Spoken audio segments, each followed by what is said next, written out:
Ladies and gentlemen, welcome back to another live stream. Today, holy moly, that's loud. Let me turn that off. Today, we are going to be, oh wait, I need to start the Twitch stream. Twitch stream started. Today, we're going to do a little bit of coaching. Holy cow, I'm so loud on Twitch. Turn this down, and I need to change the title. Coaching, Cassidy, coaching plus gameplay later. Okay. Yeah, we'll do GM, Cassidy coaching plus gameplay later. Okay, cool. Welcome everybody. Panda, welcome. Good to see you again, man. Hope you're doing well. I don't normally stream on Saturdays, but I missed a day earlier in the week. I think I missed 2 days actually, so I might also stream tomorrow. I don't know for sure. If I do stream tomorrow, it's almost certainly going to be a gameplay stream. But welcome everybody to the fold. We are going to be doing, I think there's 3 VODs I'm going to look at today, and then there's another 3 VODs I'm going to look at either on Monday or tomorrow. It's just kind of going to depend. But we are going to open up with some coaching here. Let me real quick drop a link to coaching. Coaching live. And then we'll get the show on the road. I hope everyone is doing well. And we'll get this show on the road. But once again, guys, my name is Once Told Tale. I am a Cassidy main. I wouldn't quite call myself a one trick anymore. I've been learning a lot more Tracer and Sojourn. I mean, of course, my win rate's not that great, but I have been learning more heroes, but I am Grandmaster. I've been Grandmaster for the last like 4 or 5 seasons, since basically season 14. And I play mostly casts, like we're talking like one tricking cast essentially. Let's see. Oh my god, I can't even click all the buttons correctly. Anyway, I'm basically a cast one trick. In the future, I will do coaching for like Tracer and Sojourn probably, but we're not quite there yet. But I hope everyone is doing well. We are going to go ahead and hop into it, straight into it. So the first code is going to be on Midtown for Monsieur Chapeau. This is Diamond, and I assume his name is Rook, because he's the only cast in here. And yeah, it looks like he's a one trick. So it looks good to me. Let's turn the audio down quite a bit here. This is you? Okay, perfect. So Panda, good to know that you are Monsieur here. A couple things about Midtown before we go ahead and hop into this. Let me make sure my settings are correct. 8 seconds, please, and then off. So on Midtown, I actually just played a game of defense on Midtown on my channel. I really recommend you check out how I play this defense. Basically, how this first defense works is you can poke from car. You like stand on the hood of the car or around car like this, and you poke. Try not to go wide. The reason you don't typically, well, will you review Antarctic? Yeah, I'll do both. We'll do both. I'm gonna do. I have 2 from you, 1 from Barbosa, and 3 from Montana. We'll do all of Montana's tomorrow or Monday. But anyway, on Midtown here, what you want to do is you want to basically stand on the car and then poke them as they walk up. It is important that you try to poke them as they walk up. If they're playing a comp like as they are kind of here. Let me open up Epic Pen. So you can see the enemy comp. They're playing a Hanzo and a Sojourn, and you don't have a shield tank. So you're not going to have a tank that has a lot of presence in choke. So there's actually relatively high likelihood that you just get one tapped and basically die in choke. So you don't want to overly commit to poking in main. It's not as important. It's way more important that you live. Because if you peek main, get headshot by Hanzo and insta die, you are trolling. So do not die to Hanzo. Let me see if this works. Okay, yeah. But just looking at the comps once again, we have a Diva tank and they have a Rhine tank with a Soj Hanzo and a Mercy. So if we're wide peeking and we die to any of these heroes, we are throwing the game. You should not be dying. But so into this comp, it's really less important that you're poking them on the walk up. But you know, just something to keep in mind on Midtown, right? Because how you lose in Midtown really is that they're able to cross all of this space like this without having to use a lot of resources. Ideally, they use things like Zarya bubbles. They use things like Diva Matrix to cross the space. That way they don't have full kits by the time they're crossing into the open, right? So you want to poke them before they walk up. But generally, how you play this as Cassidy in particular, and actually on a lot of DPS heroes, is that as they walk up like this, what you want to do is you want to rotate up the stairs, and then you will play kind of in this area here, including inside the train, and you will use this doorway as cover. And the whole idea is that when you're up here, you just kind of shoot them as they walk up in the back. It is really, really oppressive. It's really hard to deal with you. And if they do want to clear you out, they have to have someone either set up from the very beginning in train, which is very expensive for the attackers, or they have to walk up the stairs and clear you, which will happen sometimes. But keep in mind, as they're doing this, generally you'll have teammates like, I mean, an Ana, and you have a Torb, I think, back here, that would be shooting them as they're trying to clear you as well. So yeah, generally you want to just rotate back up here and play up here, but there will be some times where you will rotate back into like this way back area. And this is typically true whenever someone gets picked really early. Like if this Wu Yang dies instantly, then you would probably rotate back in a spawn. It's just going to kind of depend on the situation. But that's kind of your playbook. I have tried other plays in the past. There are some options, like you can play inside laundry. The problem is that if you're inside laundry, they can push into you. And if they're fighting you in this room, your team can't really help you in this room. So that's kind of the problem. It's like a little bit more isolated. And Cassidy, you're low range, low mobility. You basically always need help from your team. So being in this situation like this, it can be good. It's just going to depend on the enemy team comp, but I don't really recommend playing here or on this side of the map either. I think this Midtown is more of a area denial than it is a playmaking kind of point. So yeah, that's kind of what it's going to come down. Your least favorite map? Yeah, I don't like Midtown either. The problem with Midtown is it's not really a map that Cassidy can carry on generally. You can play well, like, and there's things you can do, but it's not very much like a deadlift kind of map, like a lot of control maps are. Okay, one thing to point out here is your crosshair placement is low, so I would like for you to just raise it a little bit. This is one thing that if it keeps coming up, I'll actually end the VOD early because it is really important. Crosshair placement is probably the most important thing. Like for Cassidy, you should always be aiming head level. Sorry, this is a little bit too low, like about here-ish. But always, always, always, always. Okay, perfect. So we are going to place in a little bit of faster speed here. Spam Rhine Shield, perfect. And I love to see you play risk adverse and then rotate up the stairs. Perfect. Actual perfect gameplay here. Shoot out Sojourn. So you get Hanzo sonar arrowed, so you give up the angle a little bit. I like to see that, and then you rotate up top. Perfect. So this should be winning for you generally. You just don't die here. The number one thing you want to do here is don't die. Okay, just stay alive. Like a lot of the times whenever you play angles like this, you're gonna be like the last guy alive. Basically, a lot of the time. There will be some situations where the fight turns out to be losing. Not like now, but maybe if things get a little bit hairier and you'll like drop and then like try to trade out someone in the back line, but it'll just depend on the situation. Here, I think this rotation's fine. Your wingman gets caught out because he makes a bad rotation. And then now you're in this 1v1 with the Sojourn. So this is, you actually misplay this a little bit. So here, I like this a lot from you. Boom. I need it to be built within you to shoot, flash, and you need to flash the floor, okay? You should not be missing this flash. You should not be missing this. I don't care if you miss the shot, but you absolutely should not be missing the flash. So what should happen here? Boom, shoot her in the legs or whatever. I don't really care. You hit a weird flick. It looks like you got surprised. But this flash absolutely should not happen. This is bad habit, and you need to clean this up. So where this flash should be thrown is at her feet, almost always. Almost always throw it at her feet. The only time you'll throw it like at head level is if you like need to hit, or sorry, if you throw it at her is like if you need to hit her in the air. So this flash is actually game losing. It's kind of weird to say, but it's game losing because you need to win this 1v1 to carry the fight right now. You need to win the 1v1. But we missed the flash and she gets out. She should have died here. I mean, if you hit flash, who wins, guys?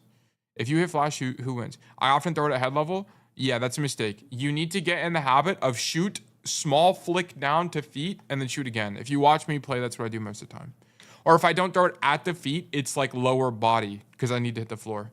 Did he not hit the flash? No, he missed. He totally missed. Look. Oh, he does hit her. He does hit her. Okay, look. He does hit her, so you are right. He does hit her. I missed that part. But this is still bad technique.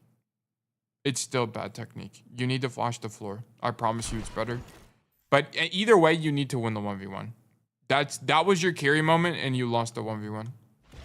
I think if you hit the first shot, she dies. But yeah, but now, like, what do you do now? Now they're reset, your Wu Ying's dead, and you're just kind of screwed. But, so that was our carry moment. You didn't make any macro errors, though. So there was a good rotation from you. The staging was good. It was all fine. You didn't make any mistakes other than the flash. Or sorry, just not winning the duel. I didn't realize the flash actually did hit. That was my fault. Here, you need to instantly rotate. So the problem, they're going to cap point, guys. Let's be real. These guys are going to cap point. You do not want to be stuck on this side of the map when point is capped. Because here's what's going to happen. What's going to happen is that the attackers are going to cap point. Okay? And then they're going to take as much space as they can for free. This is good technique. Anytime you play an object, or anytime you capture an objective, what you want to do as an attacker is send your tank out to collect as much space for free as possible. And what you want to do as an attacker is deny as much space for free as possible. And you're on Cassidy, you can't really do a lot on your own. This isn't you, but let's just act like it is. What you need to do is you need to rotate all the way to high ground and stage for this upcoming fight. Okay, standing here right now is troll. It is really, really troll, especially because Cassidy is so slow. Literally anything can happen and you could die. Okay, I need you to insta-rotate. So we need to not stand here. Like, I'm going to be honest, I wouldn't even be doing this. What I would have done is I would have rotated the high ground. And then now that I see my ram is playing aggressively, and you might not know this, but what you can do is you can jump on this little ledge here, and then you can jump on top of this window, and then you can jump over to this high ground, and then you would play from here. And this is like infinitely stronger than playing on the floor. So if you didn't know that, now that's in your playbook. Thing is, my team often play too far forward here. Well, yeah, but this is how you play for that. That's an insane rotation. Yeah, it's really strong. It's really, really strong. I think I put it, I can't remember if I removed it from my recent video, but I put it, I had a section where it was with this. But yeah, so basically, just to recap, what you would do in this situation is after you die and you realize you're about to lose a point, you would walk this way, come to high ground, and then if you see your ram is pushing up like he is there, you jump on this little bitty ledge. You don't need the rail. The rail can be broken. Jump on the little bitty ledge, jump on top here, and then you can jump or roll across to this high ground here. It's really, really, really good. And you spam out from here, and you have really good cover. So that's your playbook. Yeah, but like the problem with this, as you can see here, is that you're wide on the angle. Your ram actually just gives space. He gets scared and gives space. You could have died here. This could have been really bad for you. Like there's many, many worlds where, yeah, this Rhine, instead of just shielding, swings on you and you die. Like this could have been really losing for you guys. Yeah. So, and that's why I don't like you playing her. Like I understand, like this is also another thing of reading your tank's intention, which you do a pretty good job, I won't lie. So that's fine by me. Okay, anyway, going back. Okay. Contest the Hanzo on the angle. I like this. I know it's a little bit scary that you're swinging into a Hanzo and Sojourn, but this is kind of your only play right now. It's like do this or do nothing. So I think this is better. Okay, I like the rotation. Yeah, I mean, it's just not really anything to do. I mean, all of that is just we need to hit shots. But it's not a big deal. Headshot. Let me just take a look at this again. Because anytime like something comes down to it's just mechanics, I want to just make sure. Yeah, okay, so the problem is because you don't hit like basically any shots, these guys are on the angle permanently. Like, one thing about casting in general is when you're playing into other hit scan, like a Genji, like a Tracer, even like a Sojourn that is pocketed, or like a Hanzo, if they take even 70 damage, they're going to be more hesitant to swing the angle. So you just needed to hit a shot is kind of what it comes down to. Like, we don't really hit any shots. Like, you hit that one, but Hanzo's already in like hard cover, so it doesn't even really matter. So like a big reason this fight feels so bad is you miss every single shot, so Sojourn and Hanzo can just stay on the angle forever, right? That's kind of what it comes down to. And because you have no pressure, if you look at like what the Hanzo's able to do, he shoots you, he shoots the Torb and forces a Torb off the angle, he forces your Wu Yang off the angle. Like, he's able, I mean, he ends up dying, but he does a lot on the angle because you're not tagging him. Right? Like, and that's the thing about Cassie and why Cassie's such a good duelist. Because 70 damage is not inconsequential, like it actually means something in Overwatch. He can deny a lot of people value, which is also why he gets banned a lot. Because if you just straight up tag somebody, it's gonna force them off the angle, and that's a lot of space for your team. And it alleviates a lot of pressure for your team. In that sense, you can think of damage kind of as healing. You'll prevent pressure from the enemy. This is a good rotation, by the way. I like this a lot from you. But you can think of damage as healing sometimes because it'll prevent the enemy from doing anything. Here, I need Flash to come out. This Hanzo is at the very cusp of Flash range. So here, what you should do, honestly, you tag him, see he's low, roll Flash. This guy needs to die. This guy needs to die. Roll forward Flash. Rare situation where it's good. Rare situation where it's good. Cass can get one shot by Hanzo now. Yeah, it is unfortunate. But, I mean, it's either peek the Hanzo. If you tag him, he has to do something about it. Like, he could ego you, but the chance of you winning now is higher. But this needs to be a roll forward Flash right now. He needs to die. Yeah. You missing this kill is game losing. It is actually game losing.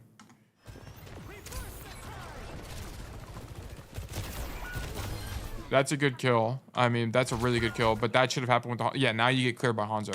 Like, what would have happened here is if you roll forward Flash this guy, you can then swing the angle like this and kill the Sojourn. Same thing. And I know I say never roll forward, but it's more the principle that if I tell people sometimes roll forward, they'll just start abusing it and keep dying to it again. Okay, the times you roll forward is like generally when you come out of spawn and when you can guarantee a kill that... as long as you get the kill, you won't die generally. And this is that situation. Like, if you rolled forward here, you would have killed the Hanzo, prevented your own death. I mean, you're not Nostradamus, right? You couldn't have seen this.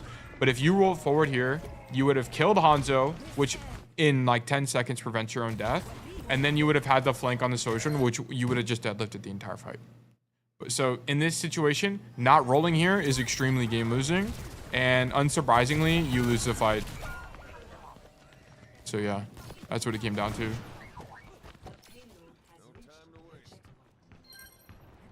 Okay, but the rotation was good. Your macro's good. Like, I like your rotation out and go to the left stairs and fight the... I like that you fight the Hanzo.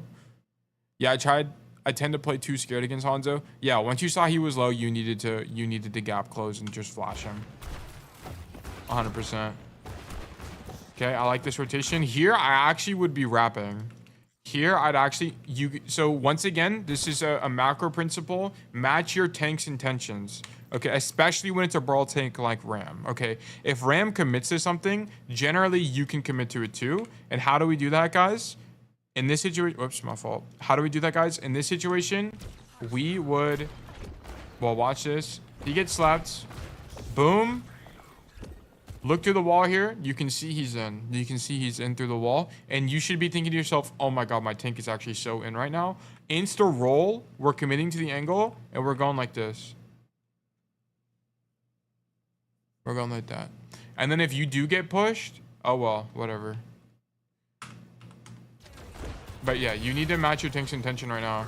Because your tank is in with ulti and no one is helping him. I didn't know the room were connected. The fuck? Well, now you know.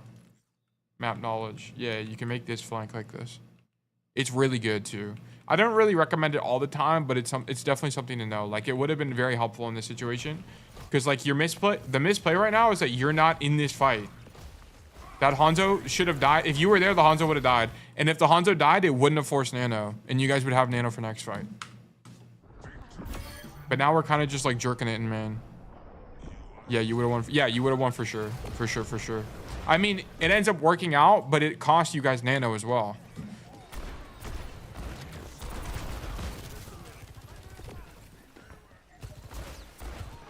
Okay, now I like the angle. Good angle. Shoot the Mercy on the walk up. I like you respecting the Rhine. So the Rhine theoretically could pin you at any time and you could die. So I actually kind of like that you're giving space earlier. Okay, so if you do play this angle, you need to know that from here, if you stand on this ledge and roll, you can make it up to this high ground. Very, very important on Midtown. If you don't know this, you need to know it. Because the problem is, if you don't know that roll, you have to walk all the way in main back like this and with no cover at all, and it sucks. It is actually terrible. So if you play this angle, you can roll back this way and you can like come back around this wall like this, and then you have this like little lip of high ground, and then you can walk back into this room, and then you have the mega here. It's a way almost infinitely better rotation, so make sure you know that. If you don't know that, don't play the angle, because this angle you're gonna die a lot because the rotation out is just really long.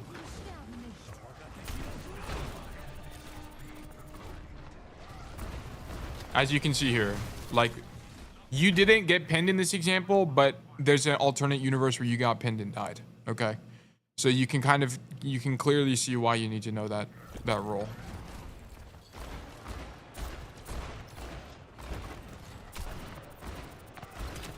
Okay, I like you contesting Hanzo. Here, just finish the rotation. Yeah, just finish the rotation.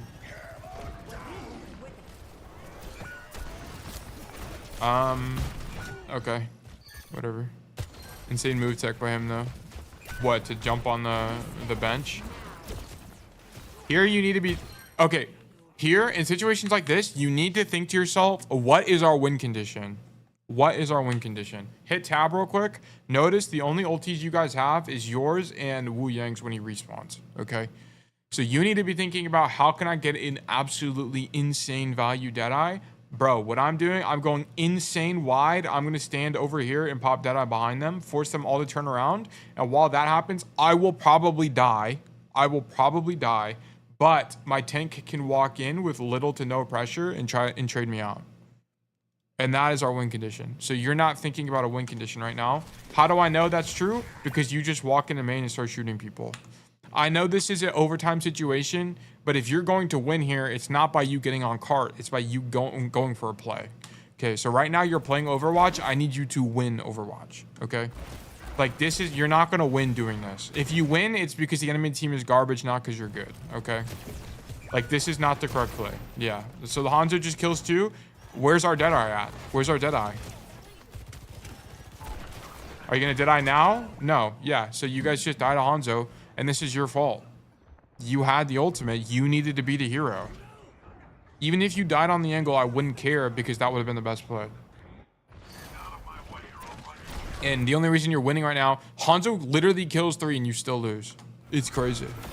And they still lose. So the enemy team fumbled really bad here.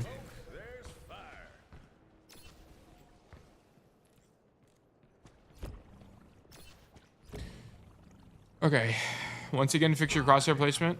Head level at all times, literally all times. I do not care. Also, yeah, like here, you need to be aiming at the door. Like, just aim at the door, bro. Because there's no reason Ana should be swinging this. There's literally no reason that this Ana should be swinging the angle and you're not aiming at her. There's no reason. Like, even if you want to peek and see people in main, just stand a little wider like this so you can see it, but still aim at the door. There's no reason you should not be aiming at her head already as she turns the corner. Huge, and you will be like, you will deadlift games, I promise. And this is why crosshair placement is such an important thing. You will deadlift games by doing that, just by aiming ahead a little. It's crazy, because you'll just like get random kills all the time.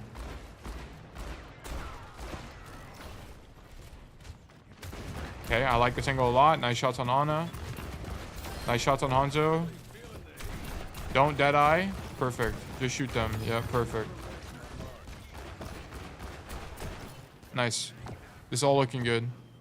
How did they lose that? I don't know, bro. It didn't really matter, but yeah, that is, and that's the thing about, that's a nice thing about these games, right? You guys don't really feel it because you just don't know, but I've coached so many of your guys' games. Like, you guys will complain, and I'll do the same thing. You'll complain about, my teammates suck, they throw the game, why did that guy in? But the enemy team does the same thing. How did that console killed 3 and they still lost? How does that happen? It's actually insane. What happens here? Oh, okay. Whatever.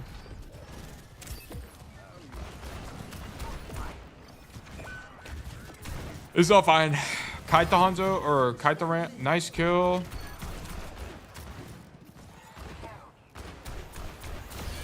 Nice. This is great.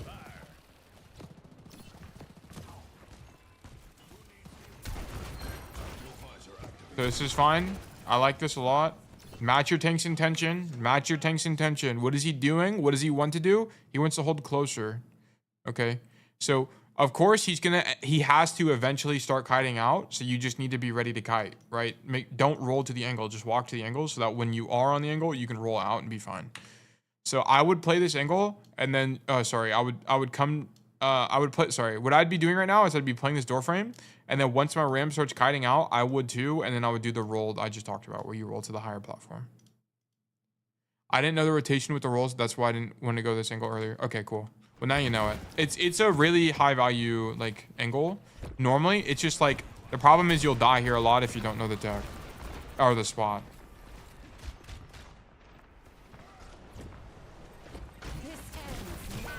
Okay, whatever. So this death, if you die to shit like this, go next. It's literally go next. It's fine. Not a big deal. That was unlucky. You got Hanzo body shot and then Sojourn railed and then exploded. So whatever. Once again, what's your win condition in this fight, guys? What is the hero's win condition? It's literally Deadeye and Wu Ying ult, bro. We need to do something. Be the hero. If you lose, whatever, you would have lost either way, right? You might as well go for the play that might carry. Like, do you really think you're going to have more impact by coming main and standing on cart? No, bro. Unless you're the only guy that has to...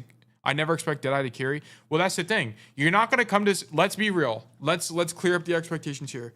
Do I expect you to come to the angle and kill 4 or 5 or 3 or 2 or 1 or even 1? No, I don't think you're going to kill a single person. I seriously don't think you're going to kill anybody. But you might, and... The threat of Deadeye is so strong that they have to turn around, figure out where you are, and zone you, or like walk away from you. And that is so much pressure that it's going to let your team walk in. That's literally it. That's literally all it is. But the bigger issue here is you're not thinking about what is the win condition. You're not thinking about that. And as a result, I mean, you kill this guys. Why does he kill his Ana?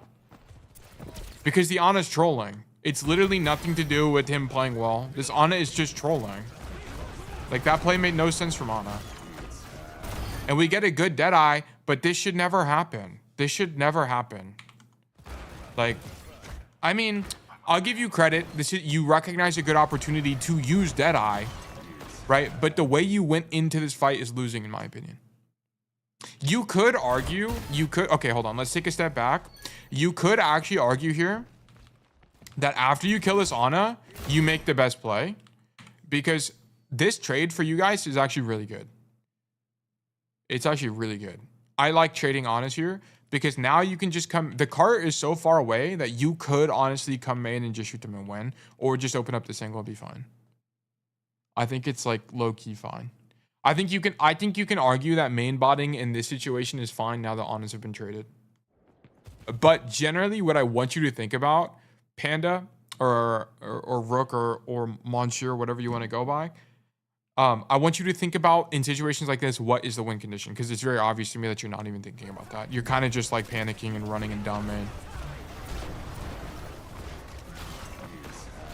But yeah, the reason you killed 2 here is because of Wu Yang ult anyway. Like, it's very clear to me that your Wu Yang understood what the win condition is. He says, I have ult, let me make a big play. Okay, so he comes on the angle with his speed boost and ulti. Your Wu Yang deadlifted this. He said, let me put the game into my hands and deadlift the fight. And that's exactly what he did. Because he set up 2 stuns that led to your ulti killing 2. So this was all your Wu Yang. And here's the thing I want you to understand is that you know what your Wu Yang just did? I need you to do what your Wu Yang just did, but on cast. The equivalent. What would the equivalent play? Like your Wu Yang, what's the 2 pillars of climbing, guys? Number 1, don't make mistakes like the Ana that just inted for no reason. Don't do stupid shit like that. And number 2, make plays. And how do you make plays? It's stuff like what this Wu Yang just did. That is there a risk there? Yeah, he could have died, but that is a good death because he would have made a play that would have carried the game if it worked. And I wouldn't have been mad if he died. We could talk about like maybe he could have had better movement or whatever, but the idea is good. And that's how you clone it. And how people get hard stuck is they just forget that that's how you win the game. Okay. But generally, Monsieur, generally good macro. I liked your rotations. I liked your positions. Some gunfights we needed to clean up. We needed to kill the Sojourn. We needed to kill the Hanzo. And your third was generally good. Generally good. I actually like that from you. Right now, to me, your Midtown looks winning. This looks winning to me. You've only really had a tough matchup against the Sojourn and Hanzo. I mean, you died to them 1 time, but honestly, you've been playing it like pretty much fine. I hate this angle. I hate this angle. Never come to this angle as cast. Why? Because you will die here a lot. Like this Ryan will come and clear you and you'll just die a lot. It happens very, very often. I think Barbosa died here or someone else I was watching died here. Like, just don't come to this angle. You should almost always, as Cassidy, I want you to swing wide. Or sorry, what you should do out of spawn is you should really come this way. Or you can either come this way, come the staircase and wrap this way. Or you can walk up the stairs and drop out the window. Pick one. I died there 3 times on my VOD Lamau. Yeah, exactly. You don't come to this room. It's garbage. It's so garbage. It's so trash. You should always do this rotation. Come here. And then you either want to come train or you want to make this rotation like this. Throw alley behind and either play in laundry to shoot them in the back, or you're gonna continue rotating and like invent something. This is how you. Cass is not good on attack here, guys. He's not good. Like yesterday, whenever I played on my OTP account, I literally played Sojourn. And the reason being is Cassidy sucks so bad on this fight. He sucks so bad on this fight on attack. Yeah, you play Soshir. Generally, if you want to win, like if ranking up is what you want to do, like objectively, you should not play Cass. Unless you have a sim or you're coordinating with a Lucio. Or a Juno. Or something. You need speed. Because it's just really hard to win these fights as Cassidy. It's really easy to kite you. You can't deal with the people on the high ground. It's really easy to get outranged. Like everything is not in your ball court or whatever. Okay. But anyway, if you want to play Cassidy here, your best play is almost certainly come train or to make the really big rotation like this. If you get a kill early or something like that, then generally you can walk down main, but it's just gonna depend. But like, you have no pressure. You're not gonna kill anybody. Like, that's the problem with Cassier. Like, if you are going to run it down main, play someone that has a lot more neutral pressure, like Hanzo, like Sojourn, like Freya. That can actually, or Ashe even, that can do things with range. Okay, why does this Ana die, guys? Why does this Ana die? Because this guy is garbage. It is literally nothing to do with us playing well. I mean, I like your rotation here. This is what you needed to do anyway. But this kill is so stupid. You should not be killing Ana. You should not be killing Ryan. Like, you guys win this point out of, like, virtue of the enemy team being bad. And this is why, once again, guys, how you climb is you don't make mistakes and you do make plays. Enemy team is making mistakes, so they're not climbing. Once again, bad flash technique. Let's run it back. Headshot, nice headshot, and then you, like, weird flick. We need to flash the floor, flash your feet most of the time. You can aim even like at the lower legs because sometimes they'll like back up and it'll still hit them. Is there a situation where you shouldn't go for a play? Whenever all of your plays are bad and not winning. So like, for example, there's some maps for Cassidy in particular where there are literally no plays that are good. like, or there are just no plays at all, like Circuit Royale first point or Kings Row third point. Okay, if you think about Kings Row third point, there's only like 2 flanks, and a lot of the times you just can't even do them. So it's like you have to sit in main and just shoot people. Also, like if someone's already deep on an angle, then your actual best play is to play main. Like for example, if we had a situation where, like, let's say we're playing Cassidy here in main. Let me, like, ignore the state of the fight.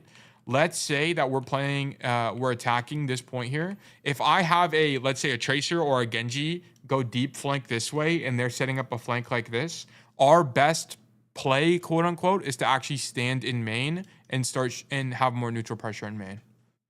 I mean, of course, you'd want to play slight off angle, so you'll play like probably this pillar here while your tank just walks forward, and then you'll shoot them. But in this situation, you don't really want to go for a play because your ally DPS is already setting something up on the flank. And this is why generally Cassidy is best paired with a okay, and this theory that I'm talking about here is generally why Cass isn't picked a lot. Because if you think about it, your flex DPS player, like a Genji or a Tracer, who are best suited for flanks like this, are going to be making these flanks, right? This is going to be a Tracer or a Genji or, you know, whoever, Echo, Pharah, just people like this, okay? And as a result, what you want is you want a hit scan in main that has a lot of neutral pressure because you're going to be playing in main anyway, right? If you always have a flex DPS on the angle, why would you ever want a hit scan that is good at flanking? You just want a hit scan that can do a shit ton of damage and burst people in main. So that's why you see a lot of Sojourn. That's why you see a lot of Freya. That's why you see a lot of Hanzo, right? Especially in the current meta, right? I mean, you also have people like Ashe, and you also have sometimes Cass. Like, you'll see Cass being played by pros in particular in certain comps. Like, you'll see Cass being played with, like, if Sim is ever meta, Cass will have a lot more time in the meta as well, because Sim Cass are just really strong together. But also when Cass is the best hit scan in the neutral. Freya in Midtown is the worst thing to go against. Freya in general is really tough to go against because she's hard to kill and she has burst potential, right? And burst is like one of the best things in Overwatch as a whole. That's how you have a lot of like burst heroes in general are really high agency because you can just like 2-tap people and win, right? Anyway. But I hope that explains kind of the theory on like playmaking, right? Like playmaking, quote unquote, is just kind of contingent on the situation, right? Is someone flanking? If they're not, and this is why I recommend you guys flank more. The higher elo you go, the less you'll need to flank because you'll have a Tracer flanking, you'll have a Genji flanking, you'll have a Sombra flanking, you'll have someone else on the angle, right? But like generally in anything below GM, it's not guaranteed that you're going to have a Tracer. Or if you do have a Genji, they're main botting. Or if you do have a Sombra, they're main botting because they don't understand Overwatch macro. They don't understand the game. And as a result, I will recommend that you guys flank because if the other guy's not going to do it, you guys are never going to be able to get out of choke. You're never going to be able to kill somebody. Nothing is going to happen. Okay, so we somehow choke this. This should not happen. So let me go back here.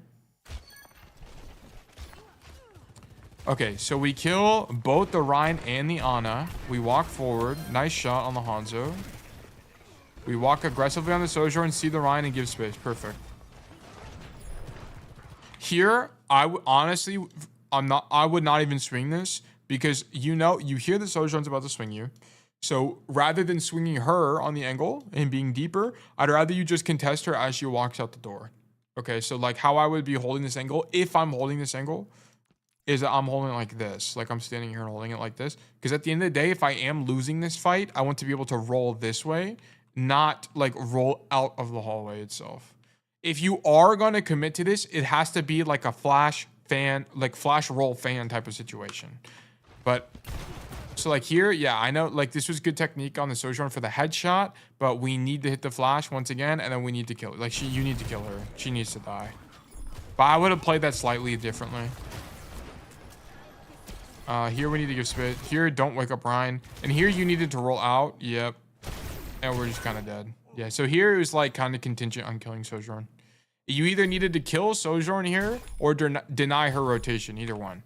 Like, you needed to stop her from making this, which you kind of, like, you made the, like, the Ana is already wide, so she's confident taking the space. So that was either the problem, or you need to kill her. Either one.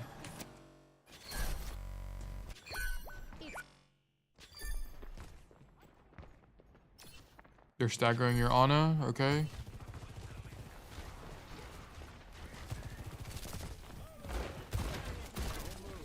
Okay, don't play in this room. So you killed the Sojourn because she's bad, not because this angle is good.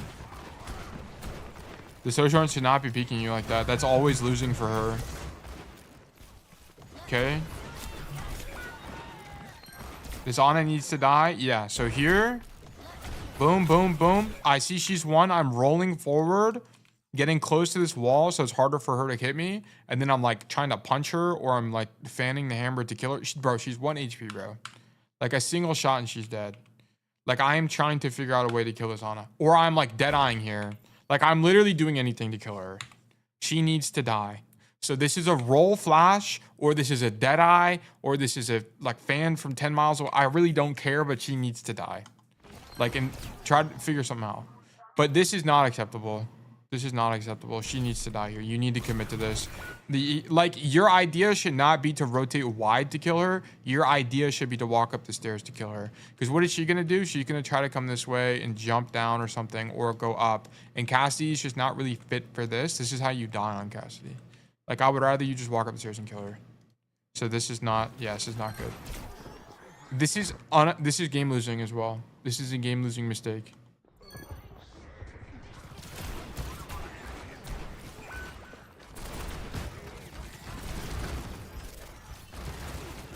Okay, here your best play actually was you had a brief moment to walk up the stairs and set up train. Yeah, you threw the game here. Okay, well, what I want you to understand is that you will throw games.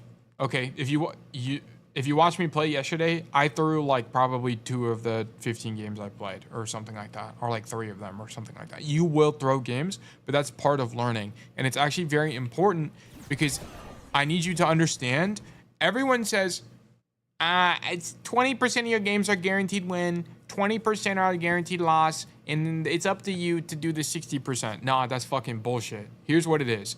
It's actually 5% of your games are instant win, 5% are instant loss, and then the rest of the 90% you can just fucking deadlift because you're just better than everyone else. Okay?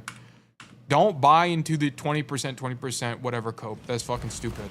Okay, it's literally 5-5-90. You can carry almost every single game you play.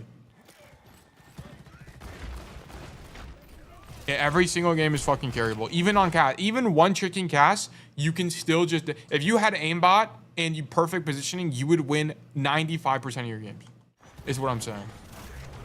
And if you disagree with me, I think you're delusional.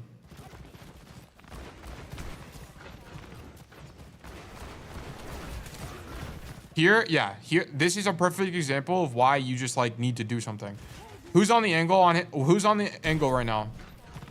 Who on blue team is on an angle? Literally no one. Literally no one is on the angle. And this is why I'm telling you guys, I need you guys to flank more because no one is on the angle. And how are you guys going to get out of choke? How are you guys going to kill these guys? You're not. Like, you're basically not going to. Unless Sojourn 2-tap someone, unless a red team makes a mistake, you're not going to win this fight. I mean, maybe with OC, like nano boost OC maybe, but you don't even have OC. Okay, so your only idea is to nano boost Ram. And how good do we think that is when we have no speed on our team? It's garbage. It's fucking trash. So what do we need to do? Rook, I need you to man up and put the game in your hands. Insta flank through alley. Bam. Force this Sojourn to rotate out. She rotates out. Now your Ram gets to walk in and you win the game. But because we're not on the angle and we're AFK in main, I predict you lose. And it actually turns out you do lose. Because you're not carrying right now.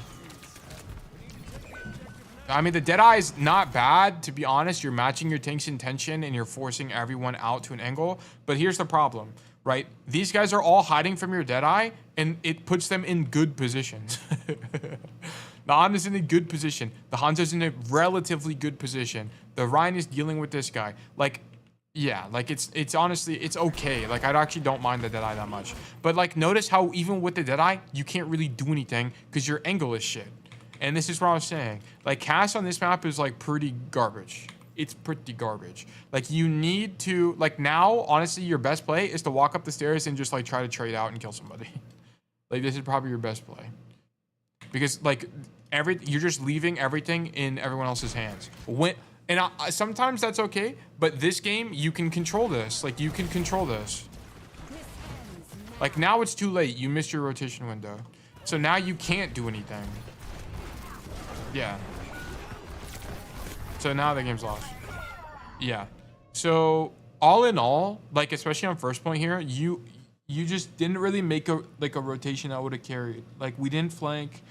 Like, if you watch me play on this map on cast, I hard flank. I just walk in the alley pretty much every single time. I mean, of course, if we get a pick, it might look a little bit different, but like most of the time, I'm flanking on this map.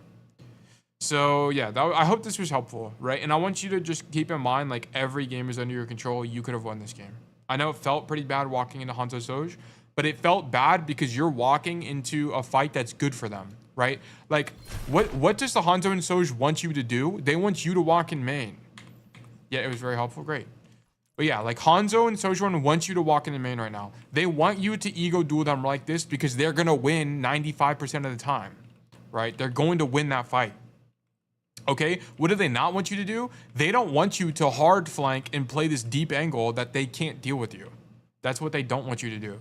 Like most of the time people lose to Soj Hanzo is because they're main botting and they don't understand flanking or they don't understand rotations or something like that, or they're taking bad fights or something.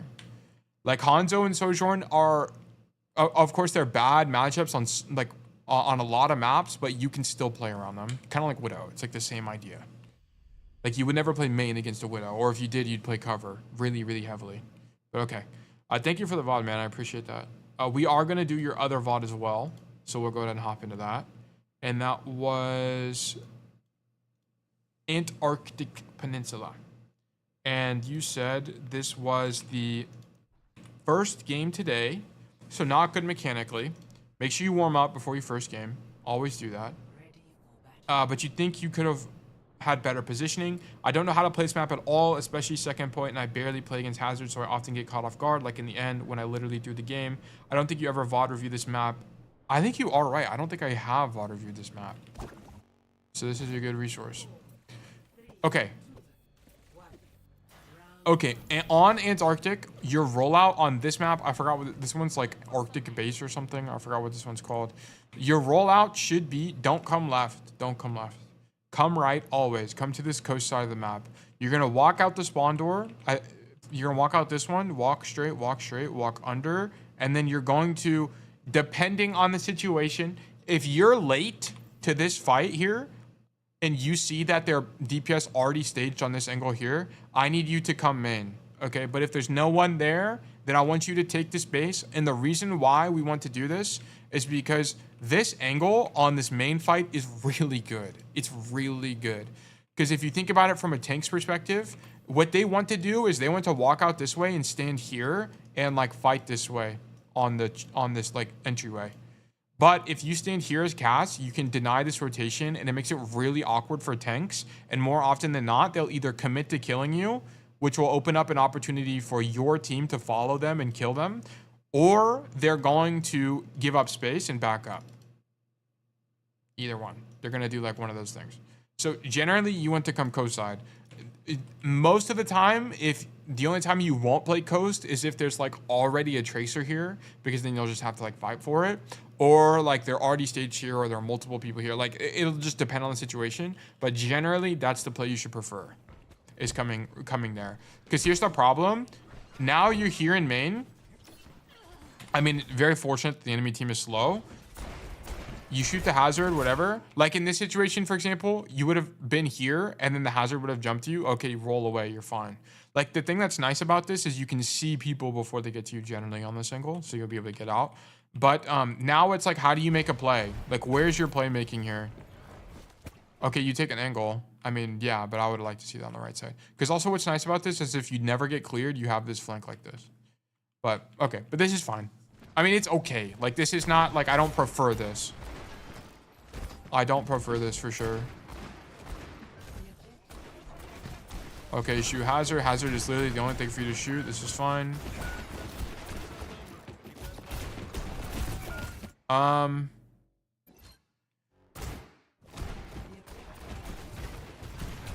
Zarya just kind of gets walled. Okay, this is a go next. I think like yeah, the only thing is I'd prefer you to be on the right side of the map. It's kind of just what it comes down to. I don't really know how to help you. Wake up, babe. New coaching from Tail. Good to see you, Jason. Yep, we're doing some coaching today. Normally don't coach today, but I forgot to coach yesterday, so we're gonna do it today as well. Walkman, don't like this roll, guys. What do I think about rolling forward? Generally, don't do it. Here, don't do it, especially in the hazard matchup. I know your team is taking space, but just walk, bro. The chance of you dying for, like, the risk reward for you rolling forward here is really bad. I think there's actually moderate risk and extremely low reward for rolling forward here. So I would not roll forward. Nice kill. Fighting the cast there is correct. This was a good play. Yeah, when you did it, you knew it's trash. Yeah, it's a good habit to not roll. I'd rather you honestly miss it. Like, you know how the kill on Hanzo that you missed on Midtown? I'd honestly rather you do that than you roll forward and die, to be honest. And then becoming a good cast player is really knowing the difference on like when is a good rule and when isn't. Like, and like whenever I do lib pro analysis, for example, even he makes mistakes on roll. It's like the hardest thing to get right on cast, to be honest. Here, I don't want you on this angle. Here, I want you on this angle. So why I want you on the right side here, I played the minimum 8 games today, started 3-1, then ended 4-4, sad. That's just how it goes, man. It's part of the process. As long as in each game you're learning something or trying to improve or trying to figure out what you went wrong or you're trying a new play or something, it really doesn't matter. Because over time, your rank will take care of itself.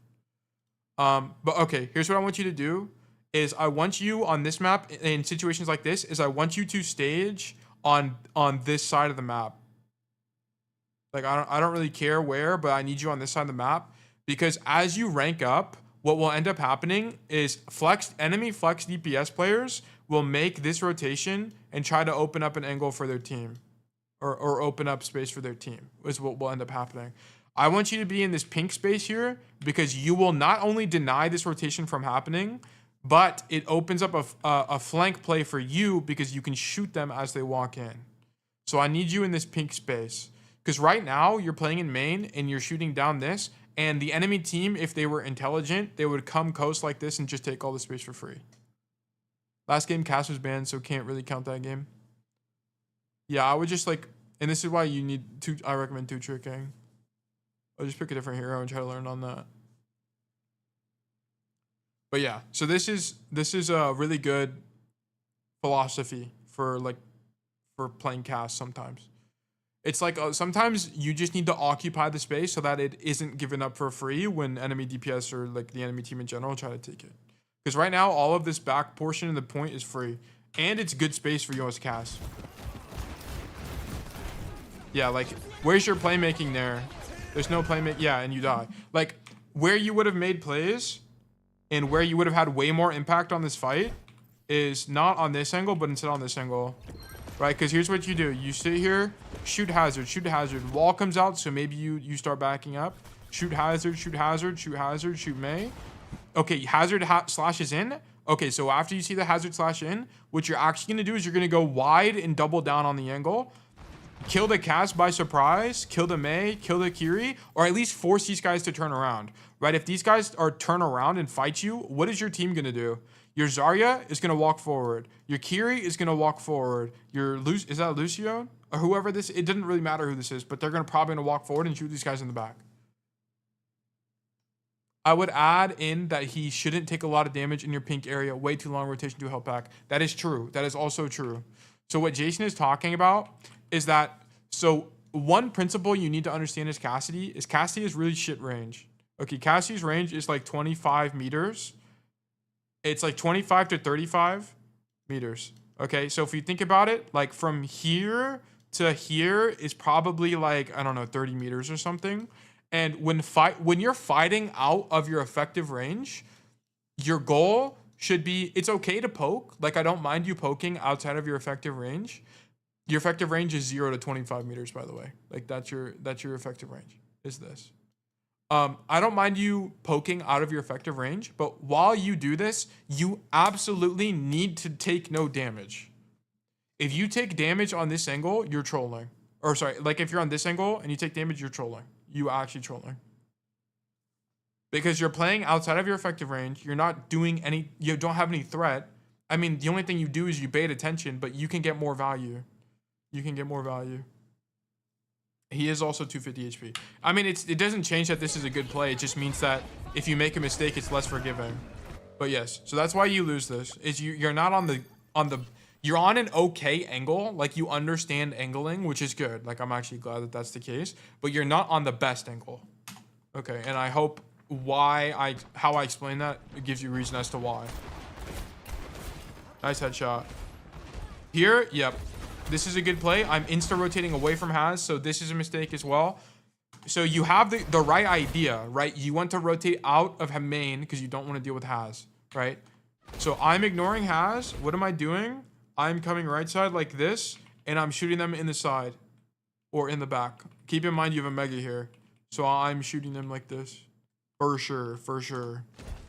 I'm definitely not coming here. I'm not coming here against the Hazard because I'm going to get one shot and die.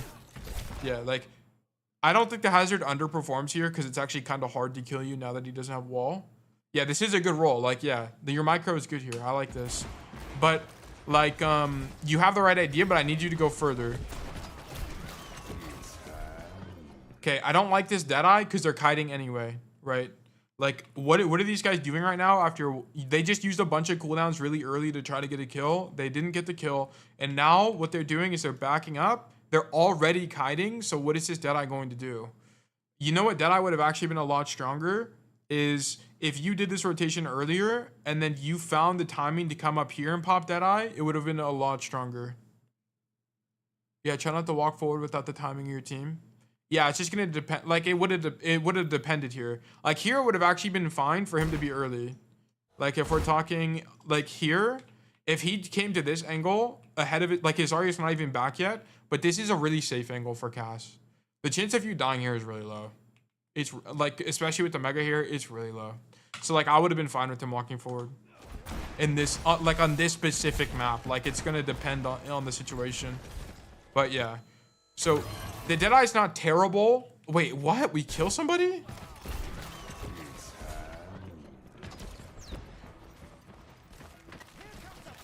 Okay. I mean, it's good that given that you did the Deadeye, your best play was to hold it. Okay, I never played these angles. Well, I'm opening up your mind now. They're really strong. You'll start winning more on Antarctic after I tell you these because they're really good. It's really good. It's good. Okay, so given that you did have a bad Deadeye, holding it was the correct play in that situation, by the way.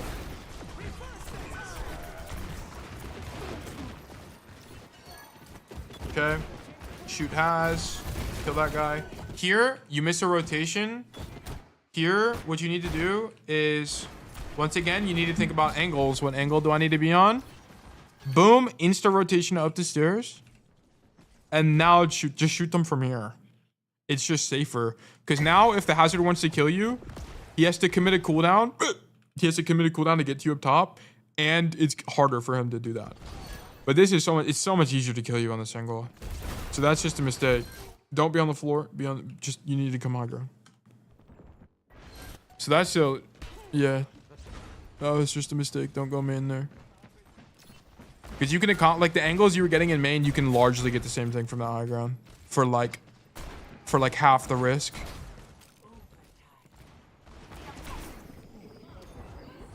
Okay, you could have deadlifted at this point. You didn't make like basically any of the right rotations. You have the right ideas, like you understand how to play Cassidy. Would going left and play with Team be better? Let's check. I did not consider that, so I'm open to the idea.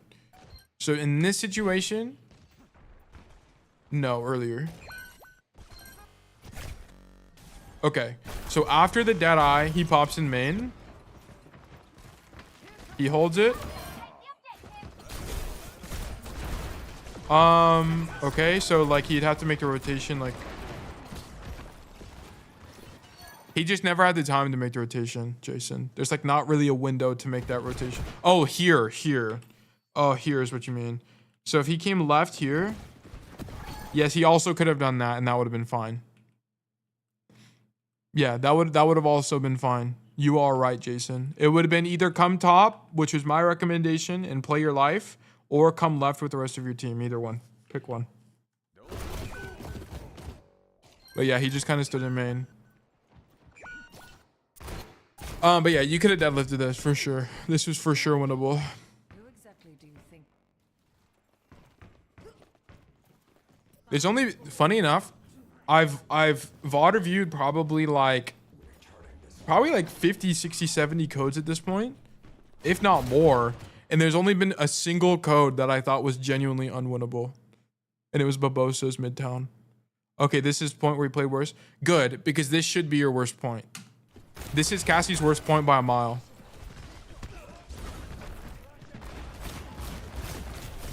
Okay. So, and the reason being is this fight here just kind of sucks. This point is garbage. And when they stabilize, he can stage back up top. Yeah, you're right, Jason. You are right. He could have done either one. Where is my tank at? What is this guy doing?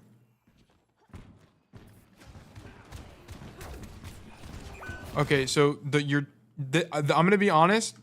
You don't really make a mistake here. Your tank just kind of trolls, so your Reaper dies, and then you die as well. So I don't really know, like, because this is your best play. Your best play is you need to fight for this. You absolutely, as Cassidy, you kind of have two options. It's you either fight for this, or you make a suicide play, which is you come down the staircase, walk all the way this way, walk up the staircase, and like try to two-tap someone. Which is like unironically good sometimes. But the problem is your tank is late. Like the only thing you can do, like here, for example, like and this kind of comes down to playing your effective range. Like this is fine. Contest the hazard. I mean, whatever. We take a shot from Ana. Good rotation out.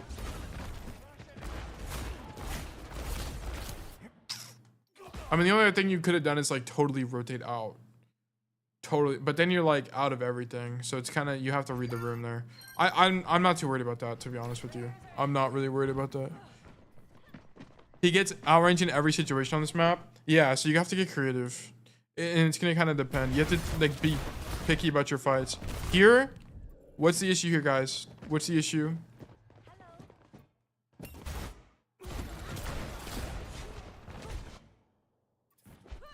What's my tank doing? So you take an angle alone without your tank, you're just like, you need to come top left with your team. Like, you just take an angle by yourself, you know there's a Mei there, you're going to get walled. Like, I don't really know what you expected. Like, you're going to die there. You hear the Mei, you hear the hazard.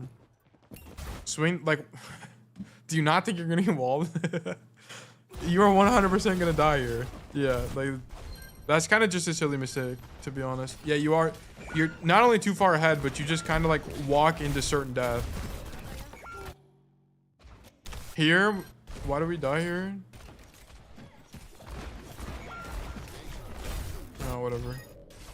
Not too worried about that.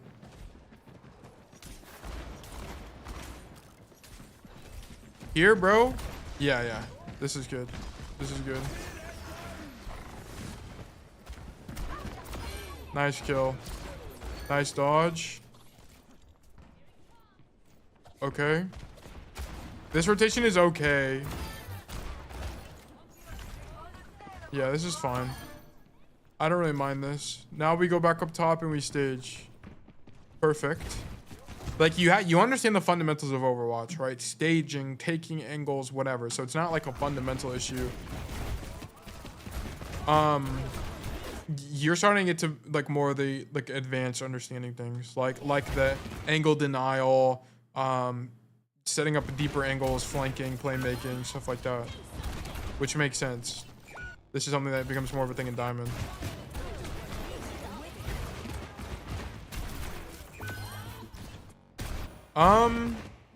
So here I just would basically never play this angle, but the problem is you kind of have to play this angle because of how your Zarya is holding this.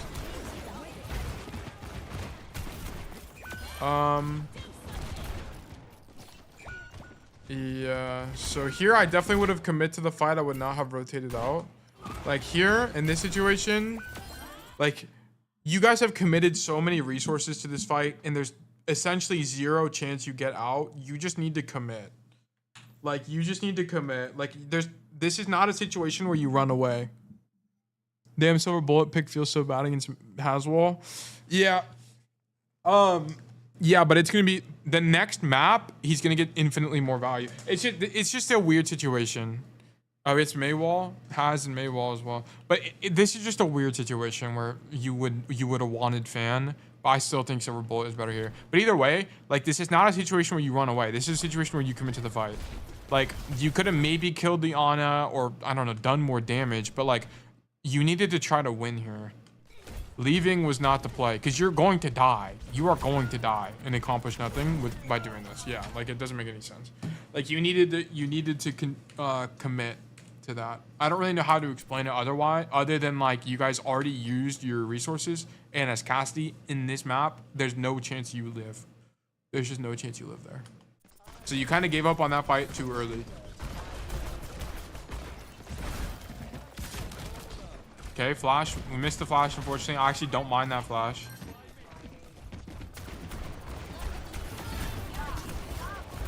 This is fine. So I like this overcoming main, because right now, okay, I like this overcoming top. Why? Why do I like the play he's making right now, guys? Boom. This is why. Your tank's already on the angle. Your tank is already on the angle. Boom, the Kiri's already on the angle. Oh, we got two guys on point. Literally, everyone is already on an angle. Now what you do is you just sit here and AFK. This is a situation where you don't need to make a play.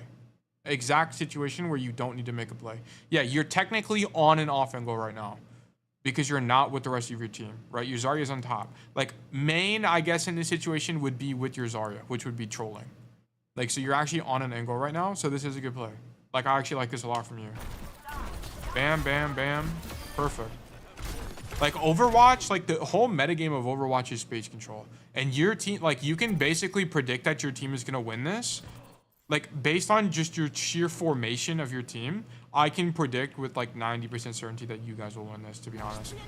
Like, yeah, like, I mean, ultis come out here, which is very fortunate for you, and the Hazard has to commit to this fight.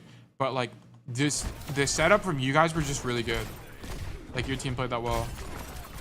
Flash needed to come out there. We had flash off cooldown, so that was that.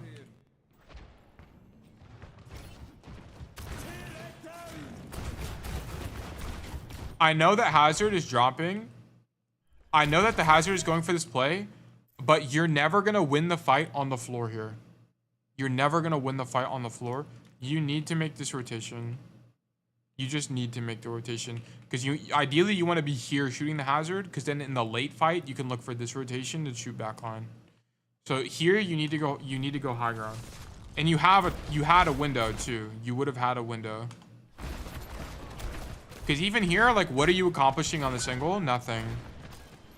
Like all of this is out of your range. Like if you're playing Soldier, Sojourn, or like Ashe maybe, but like you needed to be here to begin with. A good rotation, though. I really like the rotation from you.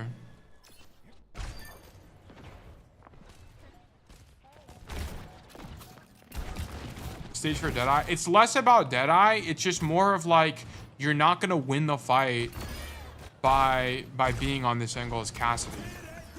Like, let's check how the Hazard dies, okay? So, your Moira dies.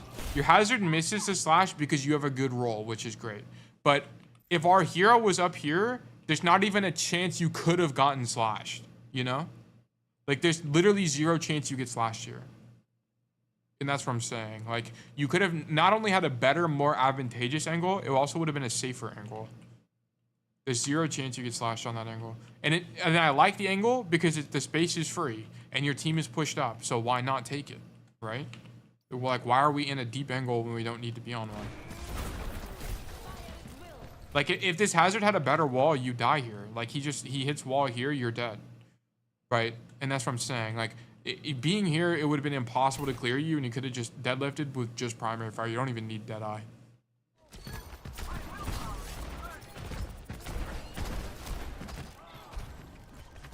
Yeah. Like, if I was coaching Hazard here, I mean, I actually don't even know what I would tell Hazard. Like, he kind of just mechanically fails, to be honest with you. But your rotation was good. Like, you have really good, like, I like that from you. You have good sense of when to rotate. Here.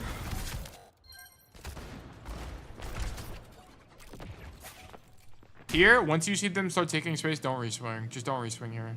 Because what is going to happen, Hazard is going to wall you and you're going to get stuck and die. Like, well, how do I know that? Because it happens to me all the time. Like, once you see them take space again, just give it up. Cassidy's a slow hero. I'd rather you rotate out too early than too late, to be honest. Like, here, you're just too late, and you die for it. So that was your problem. Yeah, this is what happens. Is this map a winning map for Cass in general? Sorry, I wasn't here at the beginning. This control point isn't. This one isn't. The reason being is there's not a lot of playmaking on this in solo queue. Maybe in competitive, because the problem is you're like the weakest hit scan on this map. Soldier's better, Sojourn is better, Freya is better. All the other hit scans are just better. And there's no playmaking on this point in particular. Like, it's all about just controlling and denying this high ground is kind of the meta game. It's just fighting for this and then going for a rotation like this. But there's not a there's not a lot of playmaking on this. On the other two maps, it's winning for Cass. So it's just that this one sucks and you'll generally lose this one. But control in general, you should always pick control maps. You should always pick control maps as Cass. They're all really good generally. But yeah, so you lost this because you didn't really know how to play. This point is just kind of awkward for Cassidy, to be honest. You had some issues, like you didn't rotate out fast enough, and I didn't really like some of your positions. But I'm hoping that after this VOD, you have a better understanding of how to play the map in general, right? And I like your ideas. Like, I like how you take angles. You don't main bot, so on and so forth. But I want you to think more about like map control. Okay, you're not thinking enough about map control. You are thinking a lot about angles though, which I like. You have a good foundation. I think you can hit. I definitely think. How far into diamond are you right now? Are you like D5 or what? You're D3? Okay, I think you can get Masters 5 in less than a week. If you apply the principles I told you broadly to all of your games, I think you can get it really quickly. I was D5 at the time of the VOD. Okay, I think you can hit Masters for sure. And really quickly as well. I think you have the fundamentals. More so than, yeah. I think you have it for sure. It's just this map is weak for you. Like, I need you to think more about playmaking. I need you to think more about space control. And I think you'll climb quickly. Don't ask Taylor about Flashpoint if you think control is too long. I love Flashpoint. I think Flashpoint is like the best game mode in the game. All the maps are generally good. Almost every single hero is viable. Lots of angles to take. A lot of space control is really important on that map, which I think is really skill intensive. Like, I think it's really good for players. I think more players should vote for Flashpoint. Okay, we're gonna do Barbosa's VOD. He said, this is Runasapi, and he said, target priority tips. Target priority. Okay, so on target priority, 95% of the time, it literally does not matter. It literally does not matter. Nah, bro, New Junk City sucks. Yeah, it's because some of the points are just bad for Cass. Like, the range is awkward. Some of the spacing is bad. But it is way too many long angles. Yeah, exactly. It's just because there's better hit scans. It's not because the map itself is bad. It's just because Cass is bad on the map. I like New Junk City. I like all the Flashpoint maps. Why are we aiming at the floor, by the way? Stop aiming at the floor. I don't care if you're walking back from spawn. Bro, why is your crosshair on the floor, Barbosa? Fix your crosshair placement. What? This is actually troll. Like, this is actually my biggest pet peeve in the game. To be fair, they did kick with Atlas. Atlas is a good game or map. I like Atlas. Okay, Atlas first point is dog water garbage. I thought I would like it on first impression, but it plays like trash. It does not. It's not fun at all. It is not fun. But the rest of the points are sick. I actually love the rest of the points. Okay, I like the angle from you. Good macro. And I like, okay, in this situation, I actually like that you don't totally commit to the flank.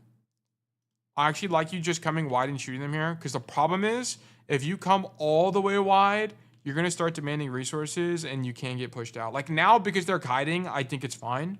But earlier, Atlas is dog water. Sorry I said it. I disagree. I disagree. I disagree. It's better than New Drink City, but it's not garbage. But now that they're kiting, I definitely want you to go wider, for sure.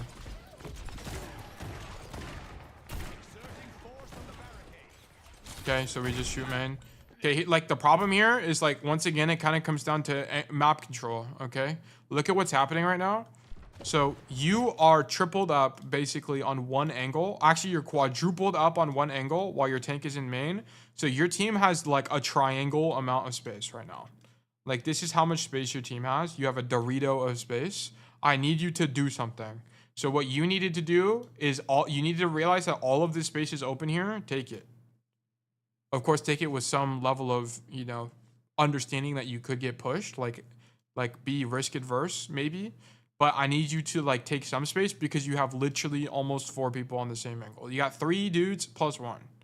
Okay. So as a result, notice what does the enemy DPS do, guys? This guy, he has a wide angle, and so does the soldier. They both take the empty space. Yeah, you need to do more pressure here.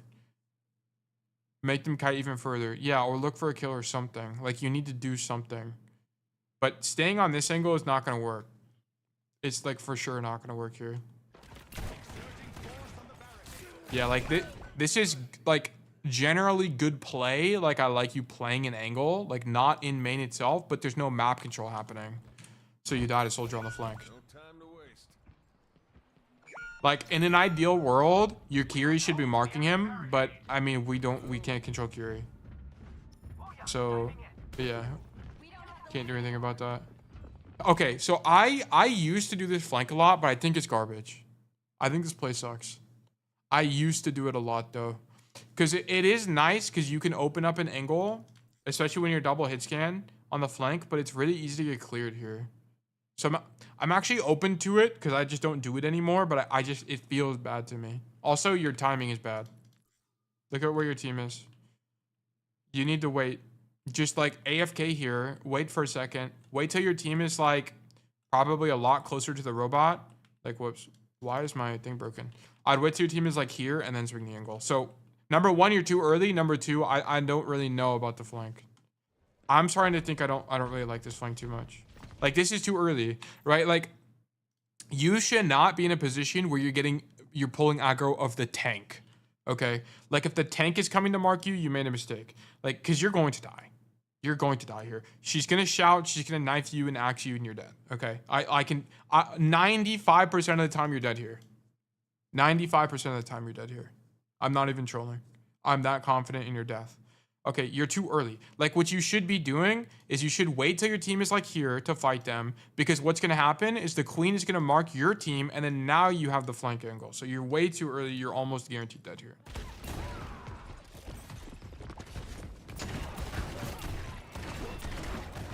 Okay, the queen sucks, so you didn't die. Okay, I'm wrong. Koji's wrong. My fault, guys. But you should have died. You 100% should have died on the angle. You had a good rotation out. Like, that's good micro from you. But you should have died here, for sure.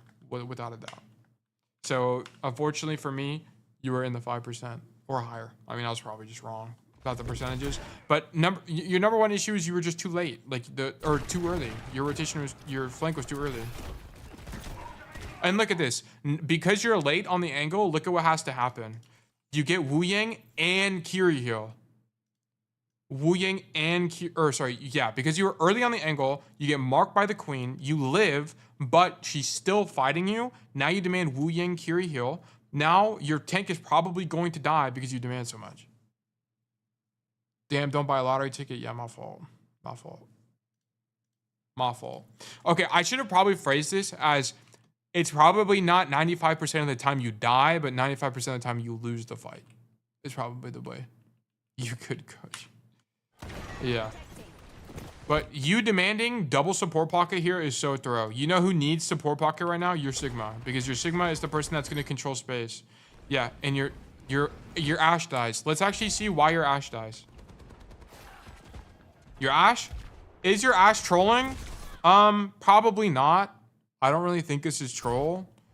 Because what your Ashe is doing is she thinks they're going to push forward, so she's in a more of like an angle denial position than anything.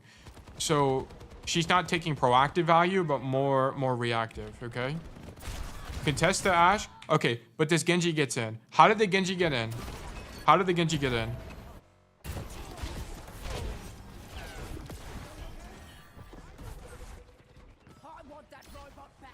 Because no one is in main marking his angle. You know what would normally happen if this Genji tried to swing this? The Kiri would see this and two-top him, and so he can't push. But because 3 people are on one angle, you give up all of your map control and you lose. That's why. Like, this is your fault. This is totally your fault. And notice it's because, like, I'm not trying to beat you down, but I need you to understand. I need everyone to always understand that 95% of the time, the game is in your control. 95% of the time. We could have done something better that would have prevented this entire chain of events from happening, and it could have led to a win. And if it still didn't lead, if we make all the optimal plays and it still doesn't lead to a win, who cares? Because we literally cannot control that.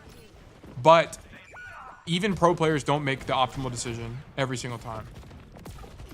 But yeah, so this fight loss was our fault. Anyways, good night.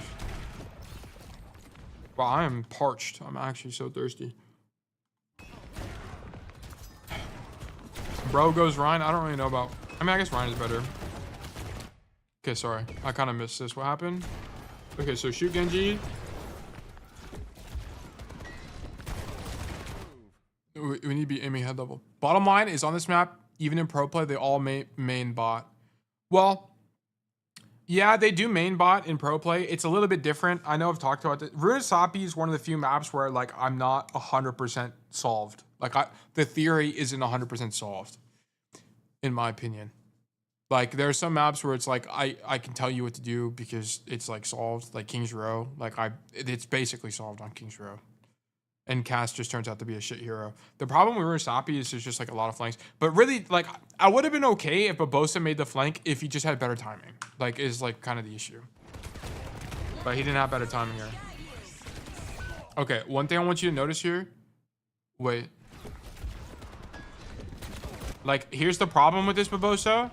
Is you have, you shoot the Genji, shoot the Queen, whatever. Then you take the angle. You have garbage crosshair placement. Why are we aiming through the floor? I know your intention is that you want to swing the people like this, but you're not even on that angle yet. So aim at head level. I swapped the Genji at the last 4 minutes, so like ignore that. I'll look at like the first minute or two. But yeah, so now because you're aiming at the floor, you get caught by surprise on the soldier, and now you're aiming at his knees whenever you take the angle, and you shoot his knees. Like, we should be getting headshots here. Or aiming at level at least. So we could have had better crosshair placement there. I don't really mind you fighting the soldier. But honestly, yeah, no, that's fine. Fighting soldier is fine here. Did you say this room is like a death trap for Cass? Yeah, I still think so. I still think this room is just bait. I really don't think this room is that good. I really don't think so. You can like look for a late flank like this, but I've just died here so many times, guys. Like, I just don't really think this is the play. I really don't think that room is the play. Like, what I like to do is like come left side and look for something like this, generally. Like, honestly, I think fighting the soldier in this situation was fine, though. It's just kind of unlucky. Yeah, but like this is also the upside of this room is you can get flanks like this. But this flank is better now because the car is so far pushed up, right? The car is all the way over here. Like, I don't really like this window when you're looking at a cart like here type situation. Like, I don't like playing in this room. Or like if the cart's in any of these positions, I don't really like playing in the room. But because it's so far pushed up, the room is now a flank, so I don't mind it as much. Like I like this idea.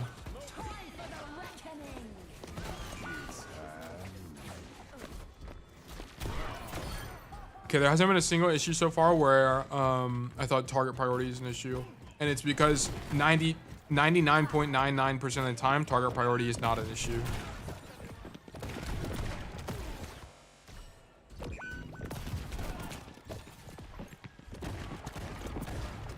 Okay, Wu Yang is so broken, actually.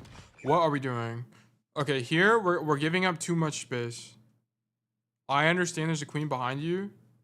You know what? It's probably fine, actually. Because here's the thing.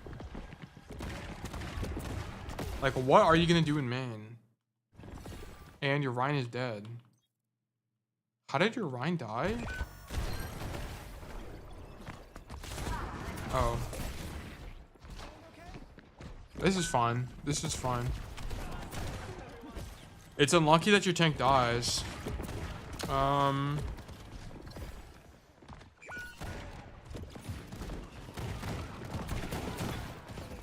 Here you just need to reset. Like, this is a hard reset. Like, I would get out. Like, we shouldn't even be taking damage. Okay, that guy pins. Okay. I'm gonna act like that fight didn't happen. I thought Queen was spawn camping my Rhine. It's not a big deal. I wouldn't worry about that too much. Okay. That fight was just kind of sloppy from everybody. I will not lie. Why the fuck they make Wu Ying's balls do 100 damage? I don't know, bro. I don't know. It does so much damage. He's so good at marking angles. It's insane. Why do you go Genji here, by the way? Like, what's the idea? You're the worst Genji of all time? Well, what's the idea behind the swap? Why did you go Genji? Oh, that guy went Cass.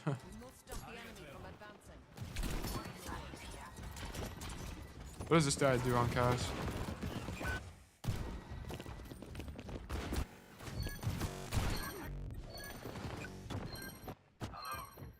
My DPS wanted casting was flaming me on every death. Okay, this guy is also garbage. Don't fucking turn off chat. Why do you guys have chat on? Turn it off. They don't look. 99% of comms in text chat and fucking voice chat are garbage. Just turn it off. Yes, exactly. That's why you turn off chat. This guy is probably gonna suck more. He's gonna probably be way more trash than you because he doesn't understand how to play Cass. Like, let's see what this guy does. Takes the angle immediately. Gets zoned out. This is why I hate this angle, by the way. It's so easy to die here. You've had text and voice chat turned off ever since I started playing ranked. It's so peaceful. It is, bro. It is. It actually so is. Okay, this guy did nothing. Okay, cool. And then he just goes May. This guy is worse than you. Why would you give him Cass? Look, here's how you guys should go into ranked. Okay. Number one, turn off chat. I only turn it on at the end of the game when I'm like glazing one of my teammates. That's like it. That's the only time I turn it on. And then I turn it back off. Wait, you think you've gotten a code from 2 students play on Cass? 2 different teams for 1 code? Yeah, I haven't gotten that. I would probably crash out after 1 game if I turn it back on. Yeah, leave it off. Oh, Cass on 2 different. Oh, like against each other, Jason? I have not had that. That would be interesting. But anyway, like, here's how you guys should walk into ranked, okay? You are the best player on the team. You have the power to carry. You can carry. You will carry. And if you lose, whatever, okay? But you tried your best. You should always try to learn something. Like, if you die something early, you should take accountability. Because people don't realize you know how I was grilling Barbosa for rotating early and it caused, like, a whole fucking ordeal of events to happen that caused the loss of that fight? That is how like 80% of Overwatch works. When you like one mistake always turns out to be like 10 problems, okay? Which is why, once again, what are the 2 pillars of climbing, guys? Number 1, don't make mistakes. Number 2, make plays. Don't make mistakes because mistakes can be very expensive and cost you entire fights. You would have to swap back and forth or different. I'd do it as 2 sessions if I had it. But either way, like you should think that you're the best player on the team, so you should be selfish, okay? Play Cassidy, play Do not swap. Do not give it to the other guy. You can be nice sometimes if the other guy's also a one trick and you feel like you're better on the other hero than the other guy is, then maybe swap, okay? But if you want to play Cassie, bro. Who cares? Like, a single game with people you'll never meet ever again, who cares, bro? And they're not even real people. You don't even know what they look like. What's their first names? Oh, you don't know? Then why do you care what they think or say? It's fucking garbage. Okay, everyone in all of these games are bots. So just lock the fuck in, do your best, and who cares? Don't give this guy fuck ass cast and turn off chat. Turn off chat. Turn off chat. Be an alpha dog. Yeah. Just fucking be the hero. That's all it is. Just be the hero. Be the reason you win. That's all it is, guys. And every single motherfucker on your team that types in team chat has negative intentions. They're trying to flame you. Sometimes they'll ask you to swap or whatever, but who fucking cares? Just play cast and win. Because they're not going to complain. If you two-tapped everybody, no one would complain. Okay, just be that guy. Just fucking two-tap everybody. Make the best macro rotation. Don't die early. Don't stagger. Don't force support resources when you don't need it. Get big dead eyes. Do shit like that. Just be the better player and no one will ever complain. Okay? And that's what you guys should have confidence in yourself. Fucking believe in you. No one else is going to believe in you, so why the fuck aren't you? Believe in yourself, bro. That's how you win. But yes, I wouldn't have swapped off Genji there. Two Genji there. So if you learn anything in this VOD, make sure you turn off chat. It's so important, I promise you. Do you really think... Okay, yesterday when I played, I lost 4 games in a row. And I guaranteed you I got flamed in probably 2 of them. Let's be real. Okay, let's be real. Do you think I would have won the next 1, 2, 3, 4, 5, 6, 7, 8 games if I had team chat on?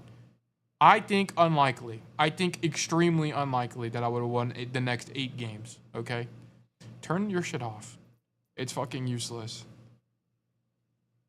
Anyways, I was on a loss streak there, and I was like, what the... Well, F it then, and then I just swapped. Yeah, that's capitulation. Don't fucking capitulate. Believe in yourself. Never give up. Like, I know it's lame. I know it's lame, guys. But, like, 55... Like, I would say more than half of Overwatch is literally mental. It's about having confidence in yourself. It's about taking aggressive angles and having the confidence to know that even if you did die on the angle, it was the best play. Okay? It's about shit like that, which is why I think stuff like consistency, why I think stuff like tracking is important, because it shows you and it reaffirms to yourself that you have put in the work and you deserve whatever rank you're at. And you deserve to climb. And that if you aren't climbing, it's because you're making a mistake and you can take accountability for that and you can change the outcome. Notice how everything is up to you.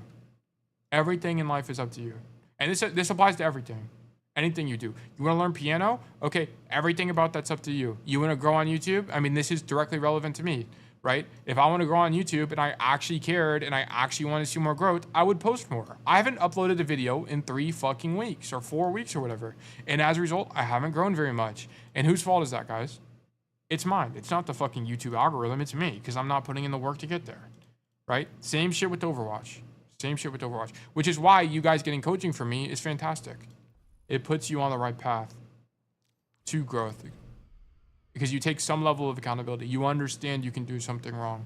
And this is why I think coping is fucking stupid. Look, I'll cope too. I'll cope about my supports, but I'll be like, my supports don't understand macro. They don't follow me on the angle. I don't have, why is no one pocketing me or whatever. I'll fucking complain because I'm an idiot, but it's something I'm trying to get better at. Damn, didn't know Tail gives out life advice as well, W. I try, bro. I'm trying to have everyone get better. Rolltech vid? Yeah, exactly. And I'm glad, look, I'm gonna be honest, guys. I haven't worked on the Rolltech vid because I just want to play Overwatch. I just want to stream. Like, it's literally just me. There's literally nothing stopping me. I have the time, but it's literally just me. It's literally just me. Okay, actually, you know what, guys? Here's what we're gonna do for the rest of the stream. You know what? I'm gonna practice what I preach. Here's what we're gonna do. We're gonna sit here for the next probably 40 minutes, and I'm gonna go through every single fucking Rolltech spot that matters. We're just gonna record the video. We're just gonna knock it out. Okay. I'm fucking sick and tired of putting this shit off. Let's fucking just do it real quick.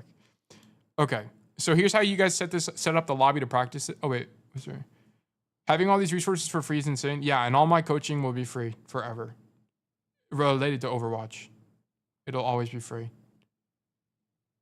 There are diamond players out there paying for coaching. That's fucked up. I think paying for coaching is fine.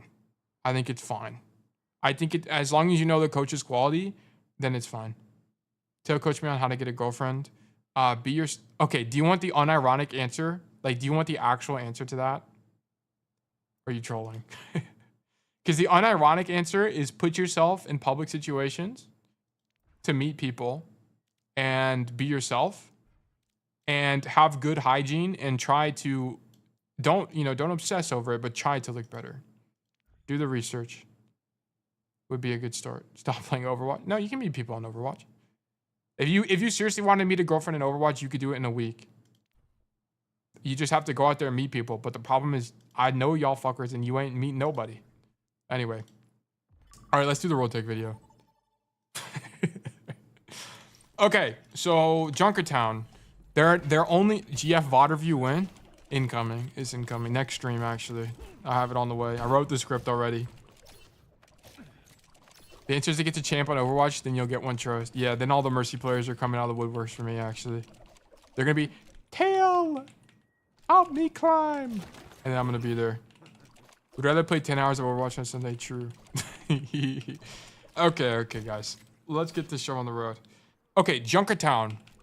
I don't even know why we're starting on Junkertown. Dude, this is going to take fucking forever, but we're going to do it anyway. We need to lock in. Junkertown, there's a couple you need to know.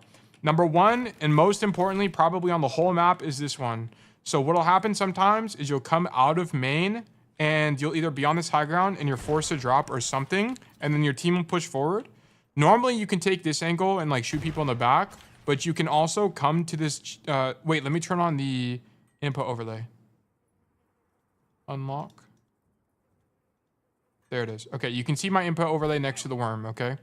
What you can do is you can stand. Also, hold on, let me change the Twitch title real quick.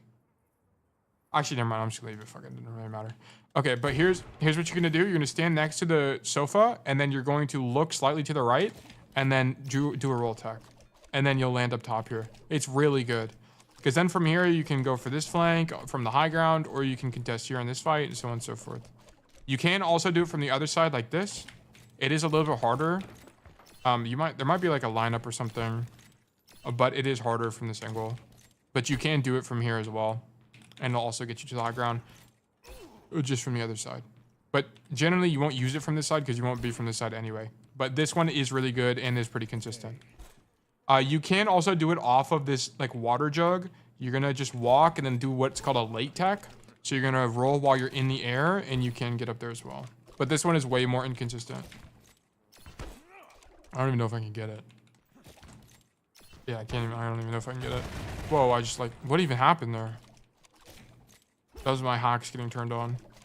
Yeah, I can't get this water jug one, but it exists, okay? But it's not important. This one is the one you need to know. It's very important.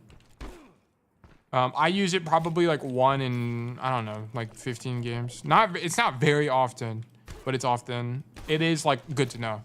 And the other one, there's a few more. There's this one off the cog. So there are going to be some times where you're on the cart, like fighting for cart here like this. And then you just need to get like a rotation up top to shoot someone in the back line. You actually roll tech off the cog here. I think I can't remember if it's a late tech. Yeah, it is. It's like a little bit of a late tech and you can get up here and then you can finish the rotation like this, which is also really good. This one is actually like pretty consistent too. Just practice this a little bit and you'll get a feeling for it. One thing to know on Junkertown is that you cannot make this roll on attack. On defense, you actually can make the roll this way, but it's really hard and it doesn't really matter that much. But this roll is impossible. I've tried for like an hour and a half. It's impossible. I'm sure there are other techs on this map on this point, but they're not good. If they do exist, they don't matter. The only other thing you need to know on this map is that on this point, you can jump on this, jump on like this little ledge here, like this, and then you can jump to this high ground. You need to know this. You absolutely need to know that to get up here. And then you can also do it from the other side, but it's a little bit easier on this side. You jump here, you jump on the mech, and then jump across like this, and you're good. And then that's it for Junkertown. Those are the only like jump spots you need to know. Okay, next map, we're going to do, that was Junkertown. Let's do Havana. There are none on Havana. So there's none on Havana. There are some on Dorado, so we'll do Dorado.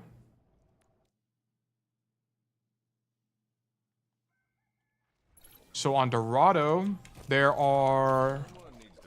is in the, okay, so if Roll ever gets buffed in the future, one that will be really good is this one. So there is one that exists where you like walk forward and roll off this thing and it'll bump you up to the window, but it is extremely difficult and inconsistent. I don't even know how to do it anymore. I've gotten it one time ever, but there is, yeah, like that. Oh my God, that was my second time ever getting it. What the hell? But this Rolltech exists. It's just really hard and inconsistent. So it would normally be good because then you can do this flank like this. Is this going to be a video? Yeah, it will be. I'll make it a video. But you'll have that flank like that to shoot people in the back. But it's really hard to do, so I don't really recommend it. Another thing you can do is you can roll off this scooter up to the high ground, but it's not good either. It's also really hard to do. It's like got late timing, I think. I don't even know how to do it. But yeah, it's also not very important. And then you need to know on this staircase here, what you can do. And this, you should be doing this like almost every game on Dorado, is you can walk up the stairs, walk on this ledge. It was in my Dorado video, but you walk on this ledge and then you stand like, you can't stand against the wall. It won't work if you do that. You have to be further back and then you just kind of roll tech and then you'll end up top here. If you roll while against the wall, like if you do it against the wall, you'll just like bump off of it and it won't work. So you actually have to have some distance and then just like jump and then roll in the air and you'll make it up here. So that one's also important. That one is probably the most important one on the map. The other thing you need to know is that on first point here, you can stand on this ledge and jump to this high ground. It's a little bit hard. You know, maybe take some time to practice it. But you can jump, just straight up jump to the high ground. Oh my gosh. Let me see if I can get it. Come on, bro. Oh my God. Okay, you just trust me. You can jump. I mean, let me see if I can get it. You can make it. You can definitely make the jump. I don't know if you need to crouch or can you just make it straight up. Either way, you can just jump up here. Okay, it exists. It's a thing. It is very possible. I don't know. I'm not getting it, bro. Come on. Okay, you can make the jump. You need to crouch. Oh, do you really? Let's see. Oh, I almost got it there. Yeah, you do need to crouch. You're actually right. Your cast has been eating too much. He has been. Yeah, you do need to crouch. So you stand on this ledge here, walk, and then you crouch jump, and then you'll make it up there. It's not like 100% consistent. If you practice it, you can get it. Like I've seen pros get it first try. Like you can practice it. But if you want something that's a little bit more consistent, if you like walk toward this little blob on the wall, and then just roll tech here, you'll make it to the top. And it's pretty consistent. Oh my gosh. But I haven't practiced in a while, so maybe it's not even... There it is. But yeah, there's that one as well. So this is really important as well on Dorado. I don't use it all the time, because most of the time if you lose first fight, it's over anyway. But it is good to know. And then you can also roll tech off this up to the high ground, but it's garbage. Oh, and the only other one you need to know is that in main here, off this fire hydrant, you jump. I think it's a late tech. Yeah, you do a late tech. Then you're on this sign, and then you can jump up to this high ground. And you can make it up to high. So it's like this, and then from here... Oh my God. Come on, bro. All of it, like, the reason I'm so bad at these is I just don't do them. You don't need to know them, but they're the best ones to know on these maps. Oh my gosh, come on, bro. So bam, and then jump. Oh my God. The jump from that sign is harder than it looks for real. It is tough. It is actually tough. Like what you'll see is like on Zarya in particular, Zaryas will do this a lot. It's actually quite good. But you can make this. It's definitely makeable. Maybe it's a crouch. It might be another crouch jump actually. Oh my god. Stand here, Rolltech. Oh my, and this, as you can see guys, this is why I haven't recorded the video. Yeah, it's a crouch jump. You have to crouch jump to make it. But then you're up on the high ground. So it is good, but it's relatively difficult. But these are the only ones that matter on Dorado. All the other ones are like either way too hard or aren't useful. Okay, Dorado, Circuit Royale, there are none either. You're gonna need to a lot of editing, it will. I might be stupid, but what's a crouch jump? So what you do, okay, so I guess this is a good opportunity to explain this.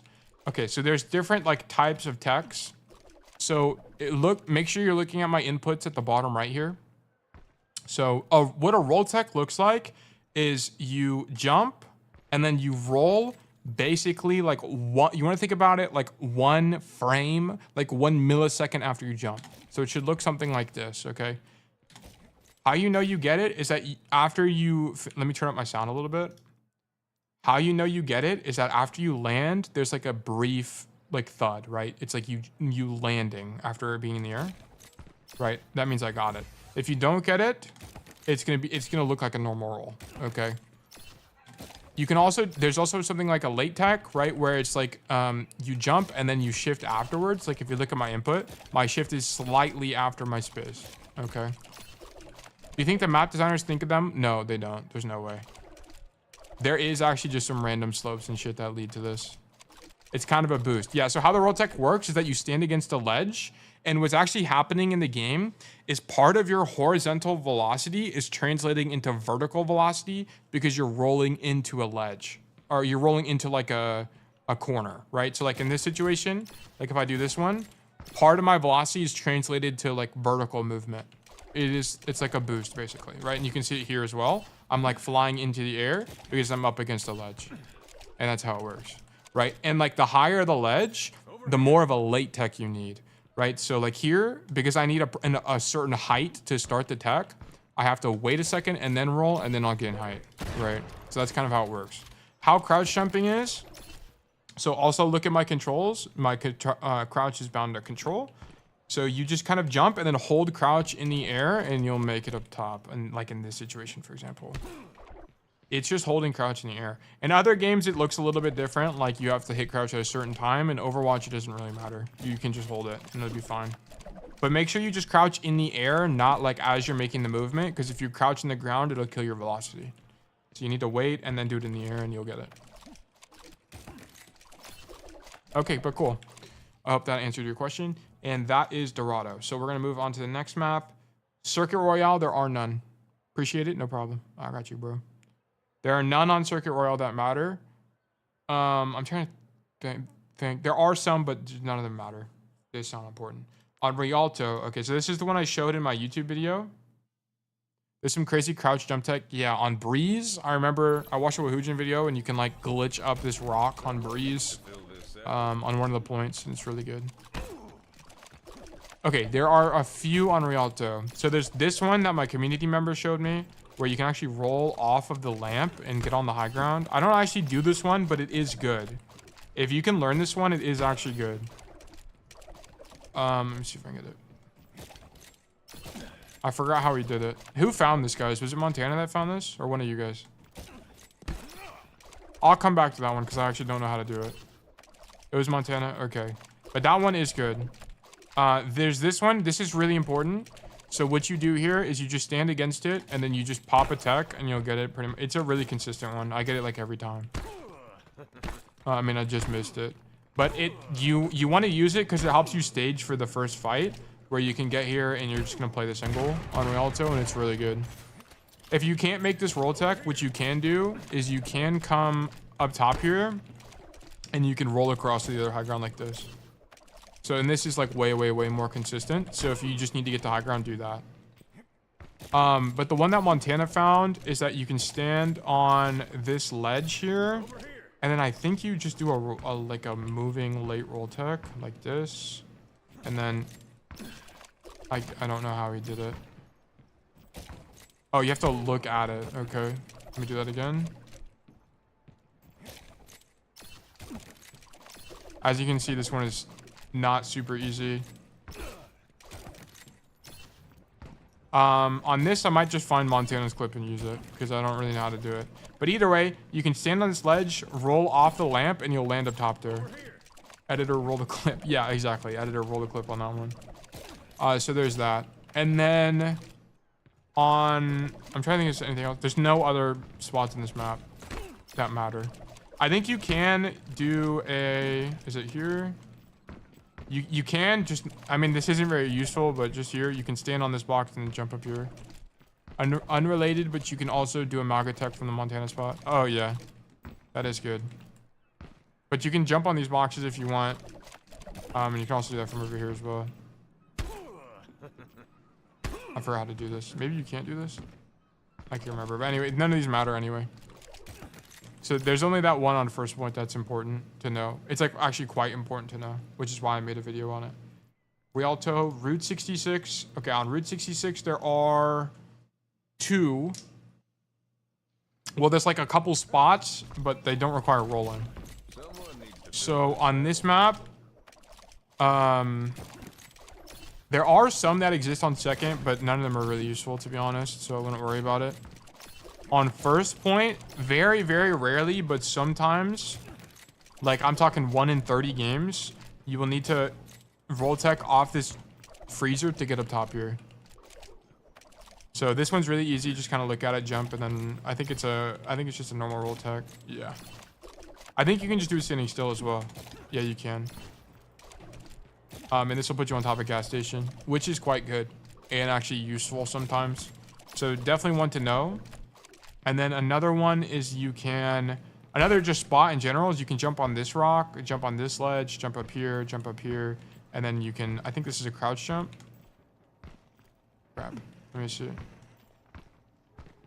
Jump up here, and then maybe you need to roll. Yeah, you need to roll to get up here. But you don't have to make the full rotation. You can just kind of jump up this rock using these little ledges and then roll, and then you'll end up top. So it saves time on a rotation. It is actually useful. Is there anything else? No, that's really it on route. Oh no, so the only other one I want to mention, it's not really a Rolltech spot, it's just something you kind of need to know on this map as a jump spot in general, is, let me turn the sound down by the way, because I left it up. Turn it back down. Was there one on third? There are some on, like, there's a bunch I'm skipping, guys. Like, there's probably 100 spots. It's just that I'm trying to show you guys the ones that are useful.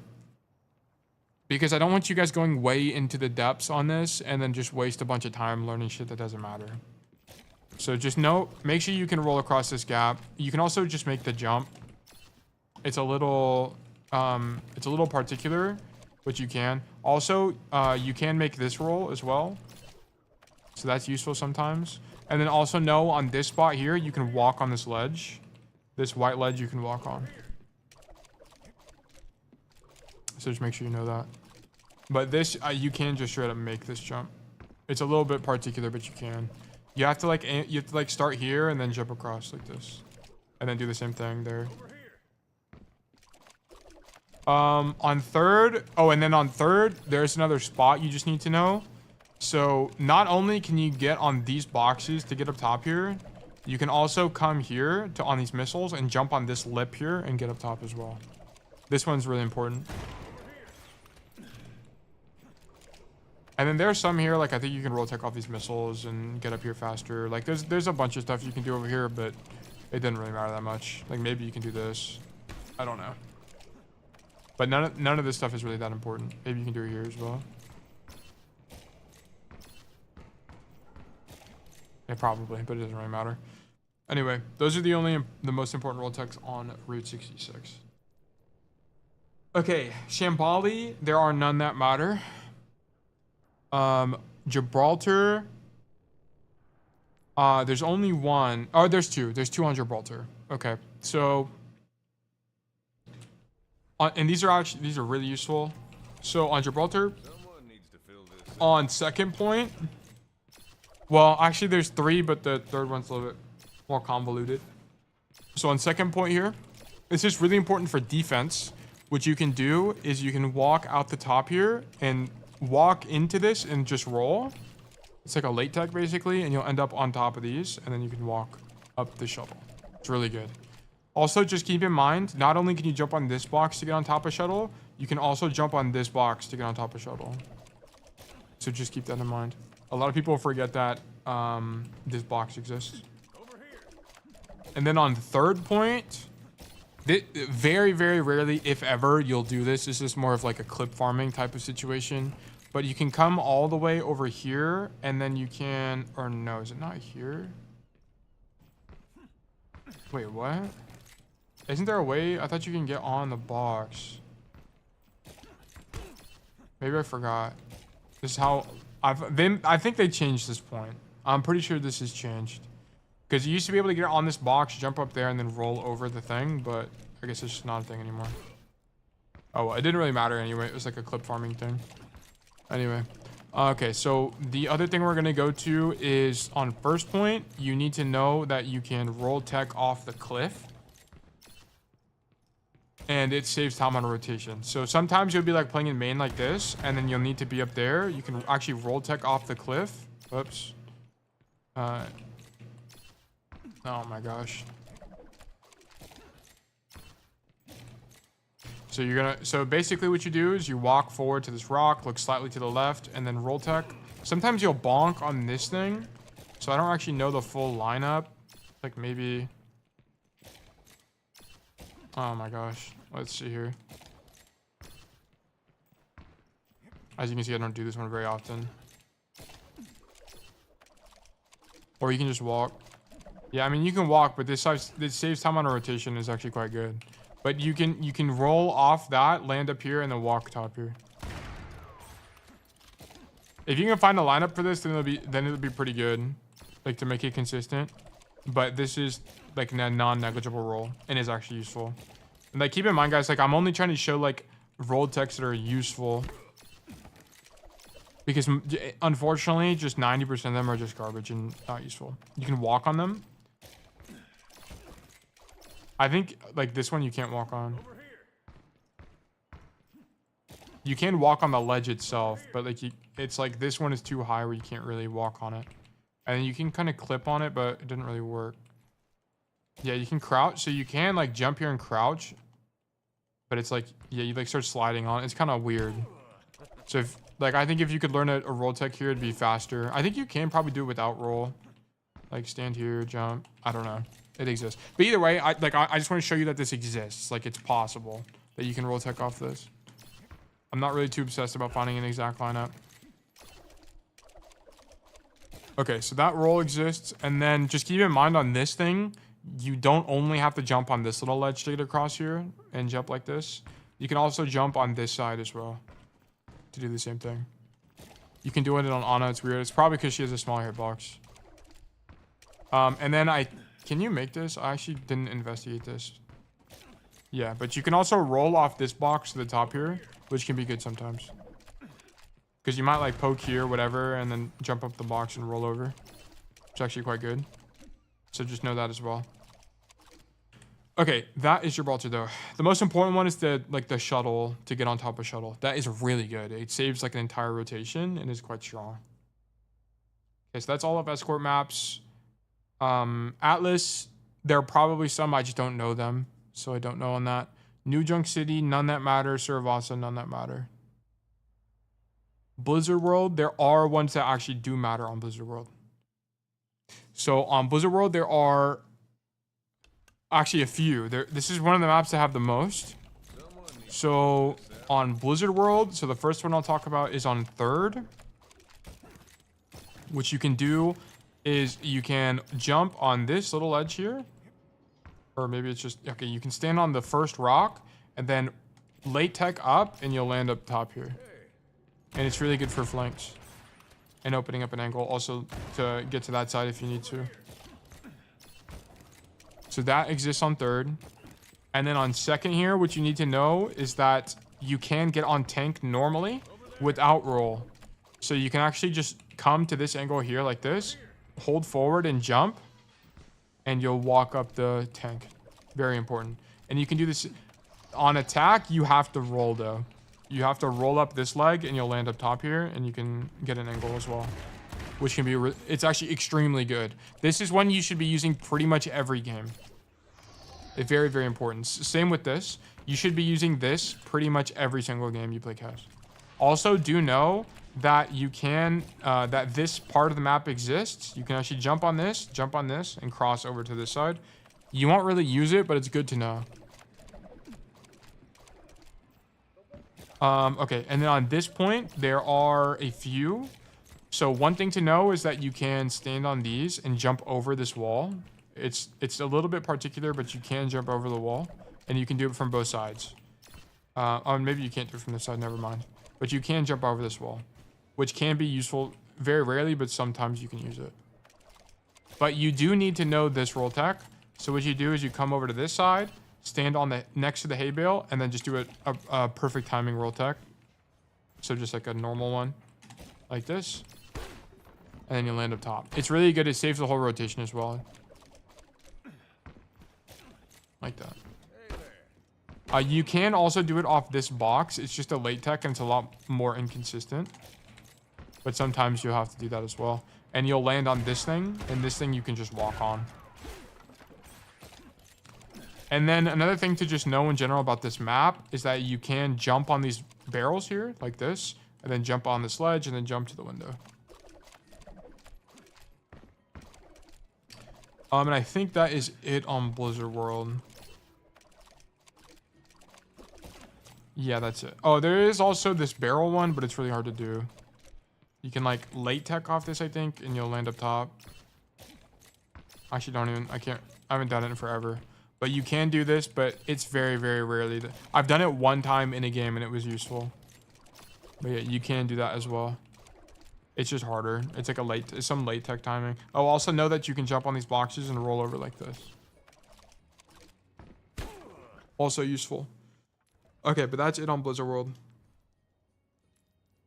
And then on Eichenwald. Okay, Eichenwald Rolltech is actually good and is actually extremely important. There's only like 10, like maybe 5 Rolltechs you guys need to know. And the Eichenwald one is one of them. You need to know this one. Very, very important. The Gibraltar one, this one, and I don't have to think about the rest. Okay, but on this, what you do is you come up the stairs. So you're going to just walk up the stairs. You're going to stand about here, look slightly to the left like this, and then Rolltech. Oh, shit. All right, maybe it's a little bit more, maybe I have to be a little bit more diligent. Yeah, it's like, maybe I can just look straight, do it. Normally I just do this and kind of do it on vibes, to be honest with you guys. Let me see.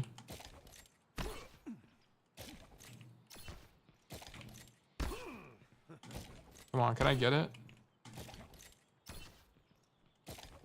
Are we being for real? Bro, what is going on? Okay, you do need to look at the wall. Yeah, so you face the wall, and then I think you can actually just be closer, right? Bro, why am I not getting it?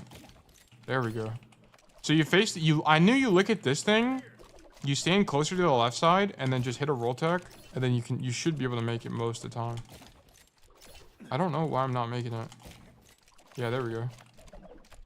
Maybe you can maybe crouch in the air to make it more consistent. Maybe not. Bro, what? Okay, this one I'll have to re-record because I don't really know why I'm not getting it. Okay, there we go. Maybe it's more consistent. Okay, yeah, here it is. Okay, so here's what you do. Yeah. So look at this like kind of gray part of the brick, and then just look straight at it and then hit the Rolltech, and you should get launched high enough to make it. Why am I? Okay, maybe even closer.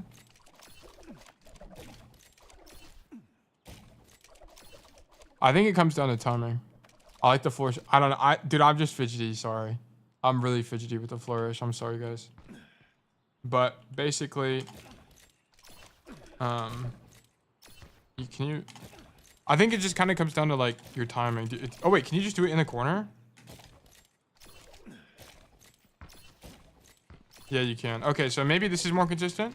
So look at this intersection with this wall here, and then just hit the Rolltech, and you'll land up top.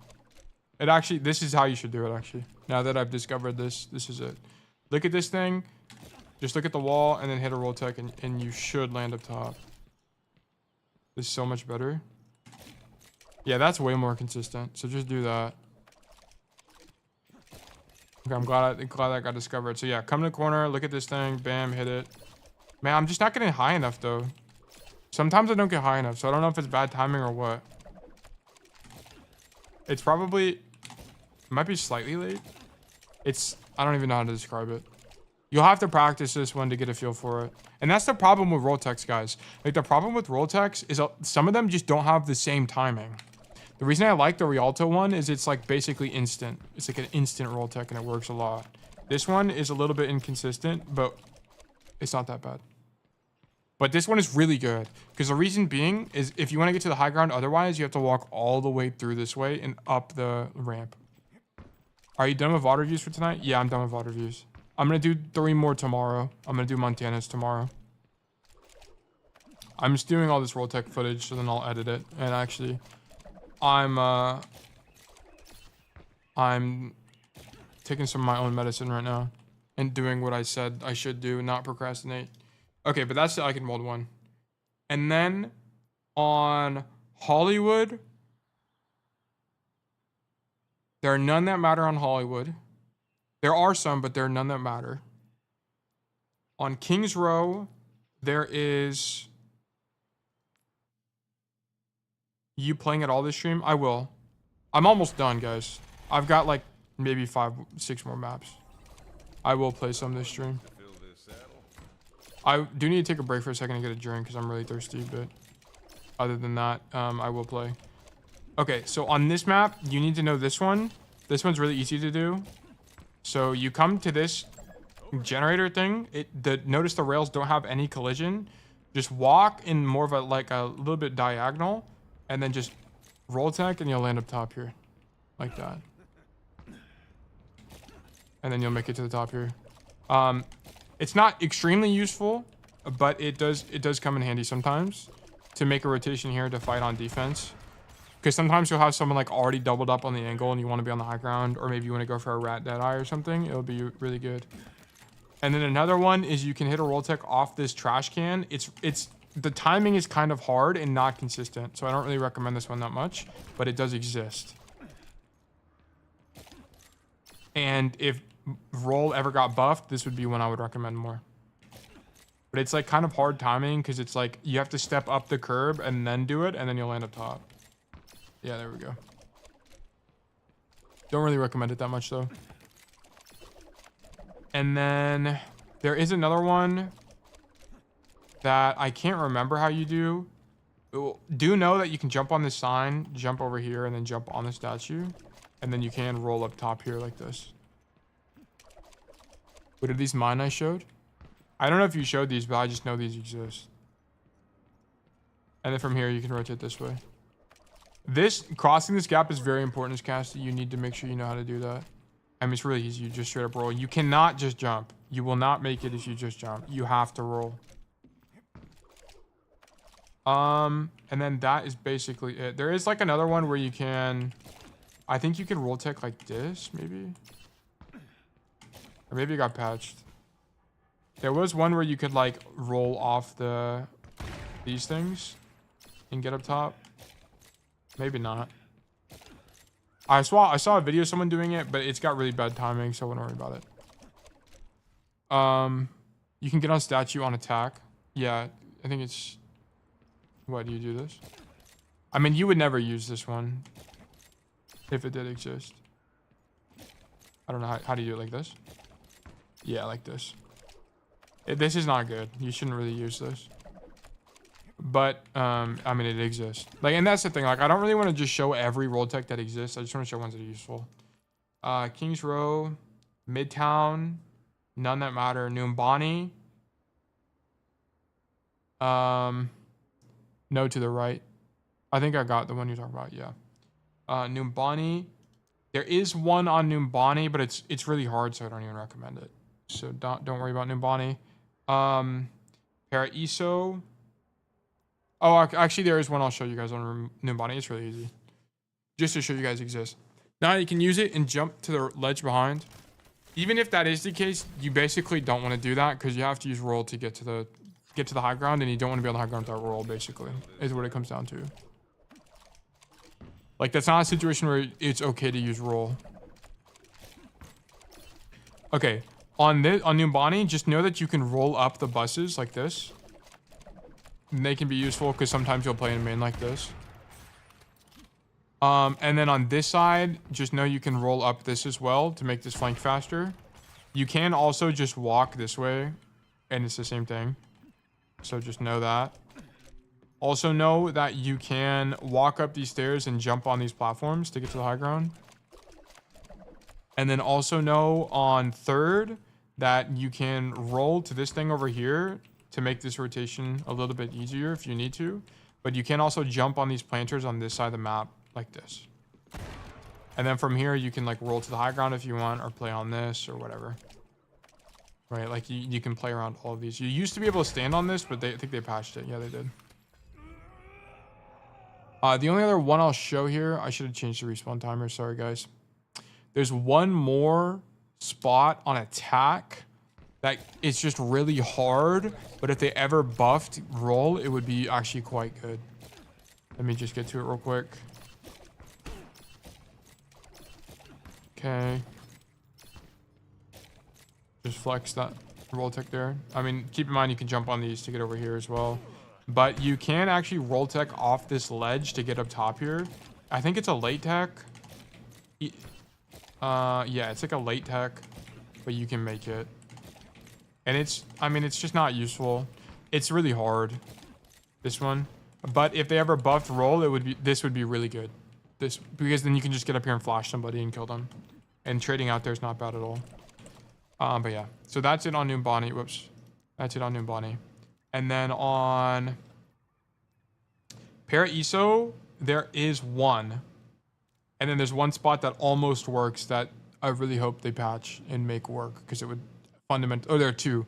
There's a third one that would fundamentally change how you play this map on Casto. So on third, what you need to know is that you can walk up this staircase and then just jump and roll to this box, and then you can make it to this, which is really good. It's really, really good. And then you can also, I discovered this one, you can stand against this and then slightly cover. I think you can actually, hold on, let me see. It's been a while since I've done this because I haven't played the map in a while. I think it's, you slightly cover that, look more at the corner, and then, or maybe you just kind of look like this. Fuck, I haven't done this one in so long.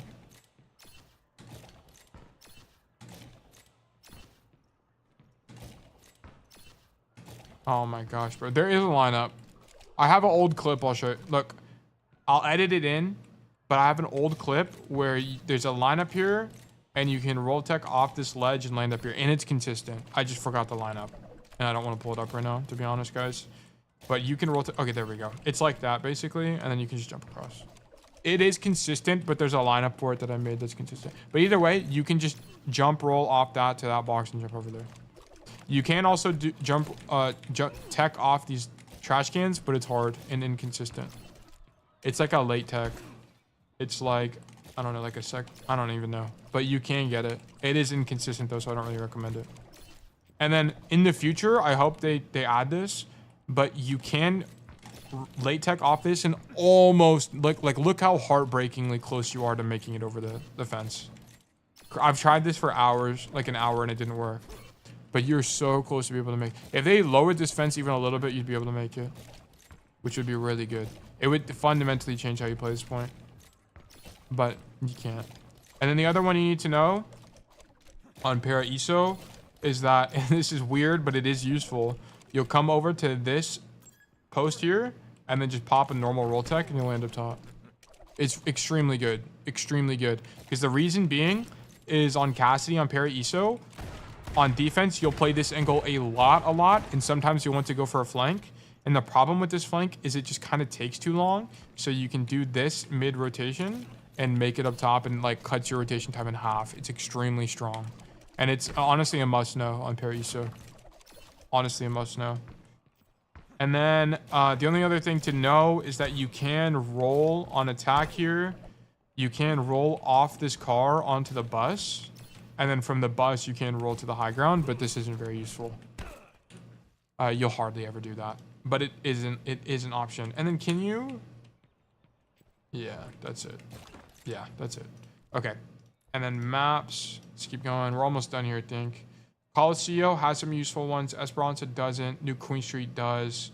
Runasapi doesn't. Okay, so there's 2 here on push.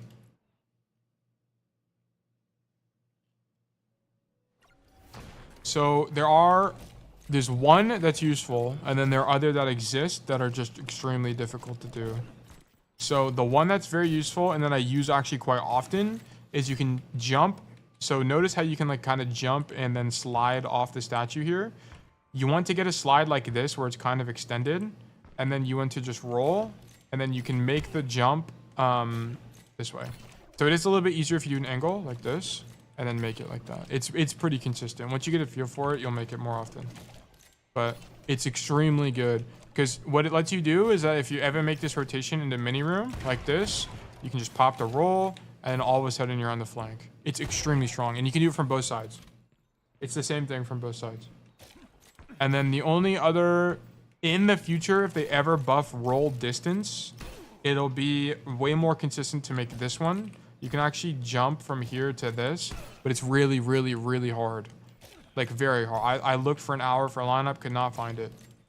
But if they ever buff roll distance, you'd be able to make that. And that is, it's actually not symmetrical, because from this side, that little bitty rock is on the wrong side. Like notice how it's right there.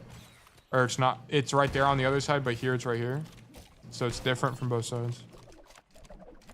I've tried this one for so long, hit it only once. It's extremely difficult. It would be good if it was more consistent. It would actually be probably the best Rolltech in the game if it was more consistent, but it's just not. It actually would be the best Rolltech in the game. It's just extremely hard, but yeah, see, you can get this. You can get this one really easily off the statue. Very important to know. Is there any other ones on here? No, I don't think so. That I can think of. Yeah, that's it on Coliseo. Okay. On Esperanza, there are none. Okay, there is actually, my fault. There are actually a few to know. So on Esperanza, one thing to know is that this is very niche, but I've had it actually save my life before. Is you can stand on, you can Rolltech off this like little bitty ledge here to land on top of this. Whoops. It's a little scuffed, but you can land on top of this. Oh my gosh. You can land on top of this. And then once you're up here, you can roll again to this window. I think you can also do it like just straight to the window. Yeah, you can. You can also just do it straight to the window. This, you just kind of, there's a little corner here you can get wedged in. Pop a Rolltech. And then you'll sometimes land over there. It's not very consistent. Yeah, you can land in the window, but it's harder. Yeah. I've done it once in a game before, and it's when I used to practice it a lot.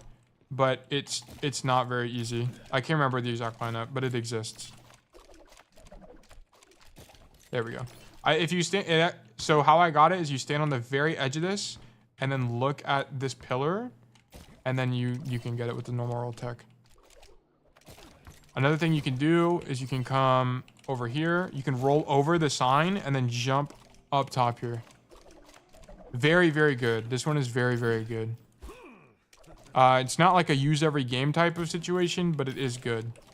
And then another thing to just know is to cut down rotation time up here. You can just jump on this box to cut this down. Just slightly. There are other ones that exist. Like I'm pretty sure you can Rolltech up over that wall, but it doesn't really matter that much. You can actually Rolltech off of this fence up to the window. Hold on, let me see if I can get it. You can get up that bus thing from the electric box.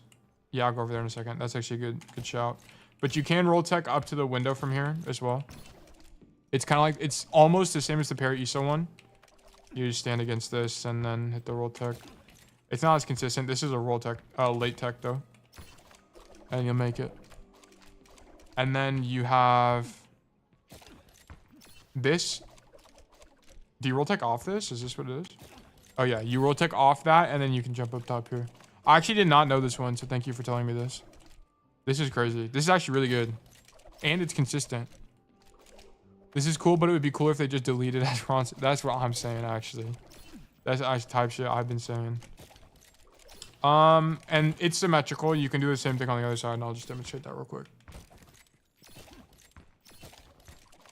Here, same thing, right? So you're gonna do a late tech off of this, and you'll land up top here.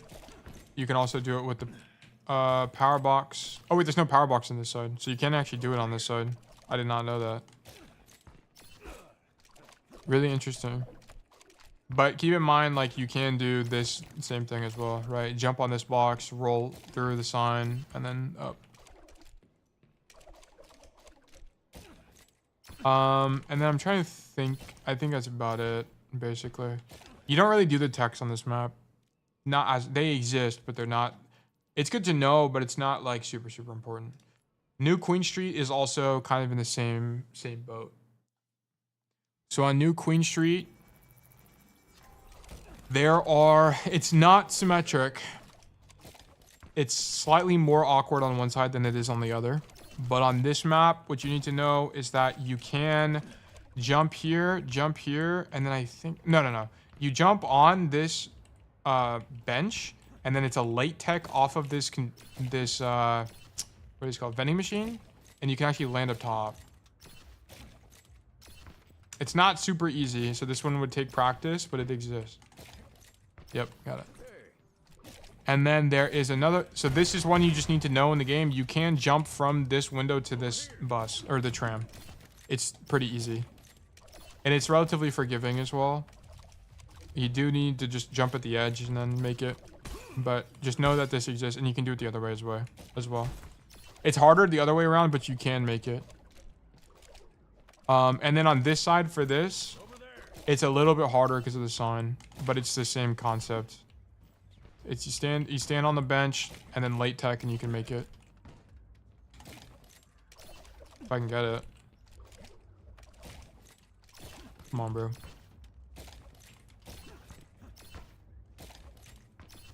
Yeah, this one is like noticeably harder. Also, I think it's because of also the snow. There's no snow on the other one, and it changes the hitbox. Come on, bro. Like, you don't really use these, but it's like the only ones worth knowing on this map. Let me see, bro. Come on. Oh my god, bro. Come on.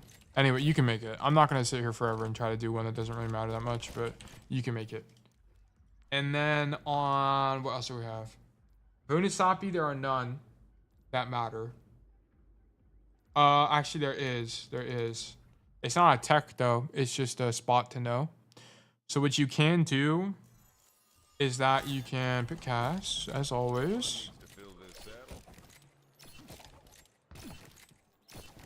I wish I could do 0 cooldown, but they removed that. There's probably a way to do it in the workshop, but you can stand on this car and roll to this thing and get to high ground. It cuts down a huge rotation. Like, otherwise you have to walk that, like, through this whole hallway to get there. It cuts all this out, so you don't have to do that anymore. So now you just step on, and you can do this from both sides. Step on the car, roll into it, and you're good. And then on this side, it's the same concept. You just get on the car, jump across.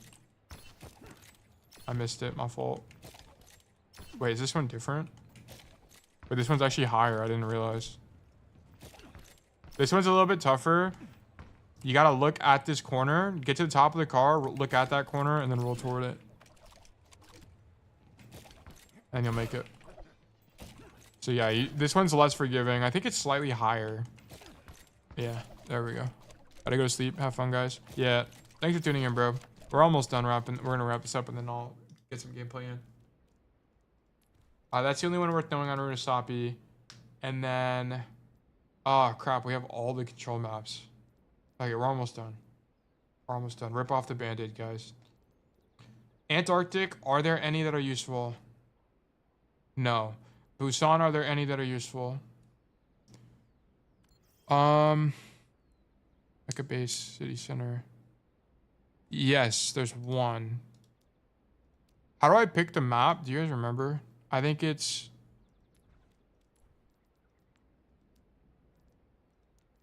How do I do it? I forgot how to do it. Whatever, let me just boot it up. I need city center. Not mecha base. Someone needs to Thank God I have a fast computer. Not... I forgot what that one's called. Shrine or whatever. Not mecha base, bro. Oh, actually, I'll show you guys something on mecha base. So on mecha base, there's one spot you need to know, and you stand on this box here, and you can jump on this box, and you can see over the wall. It's actually quite useful. You don't use it all the time, but it can be useful. It just gives you a little bit more cover on the angle. And then, of course, you can, like, jump over these and land over here or whatever. But there's not a lot of, like, crazy stuff on this map. That's about it. On City Center, if I can get it. That's mecha base again. tools in hand.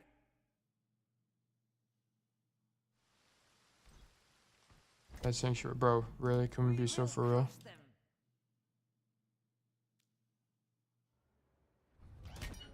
Wow, I actually have the most insane luck. Okay, oh, it's called downtown, sorry. Okay, so on downtown, what you need to know is that you can... On this point here, just know you can jump on this planter and jump over to the high ground. Very important. It's on both sides. So you can come over here, jump on the planter and jump up like this. And then you can also... I think, do you have to roll tech? Or can you just make it? I don't think you can just make it, right? Yeah, you can't just make it. But you can roll tech off of this. To get up top here. It is a late tech. So you do it slightly later in the jump and you'll land up top here.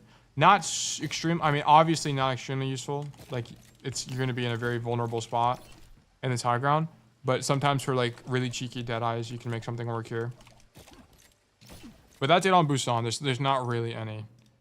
On Ilios, there are a bunch to know. There are a bunch to know on Ilios. Okay. Or maybe not that many, now I think about it. Maybe, like, 2 that you need to know. Lighthouse. Okay, so on the Lighthouse, you can do this. So you can stand on this sign and you can jump. You can, I think it's even a crouch jump. Let me see. No, you need to roll. And then you can jump up here, which is useful. Just keep in mind the sign can break. Let me see. Yeah, the sign can break and then you can no longer stand on it. You can also do the same idea with the roll tech off of these barrels, but it's way more inconsistent. So I wouldn't worry about that too much. You can also do a roll tech off of these planters. But this is also really hard and inconsistent, but it does exist. You can roll tech off the planters to get up top. You'd have to find a lineup for this. I don't really know a lineup, but yeah, like I just got it. You can do it on both sides, but it's way harder. And then this side's kind of the same idea. You can stand on top here and then jump and then roll up here and then jump over. Just keep in mind this can break. So that's it on this map. And then on... The most important one is on Lighthouse. Or sorry, on Well. Ruins? Okay, on Ruins, there's a couple spots you just need to know. So, sorry, I banged my hat on my microphone. So you can jump over here, and I'm pretty sure, yeah, you can roll up here to this angle, which can be quite good in the neutral. And then you get on this rock and jump across. Like this. And then once you're up here, in general, you can jump up these rocks to get to this high ground. I think you can just make the jump, to be honest. I don't even think you need to roll. Let me just double check. I'm pretty sure you can just jump up there. I'm pretty sure you can. I don't know the timing, but you can jump up there almost certainly. And then in main here, you can jump on these rocks here to get to this high ground. But most importantly, you can roll over here.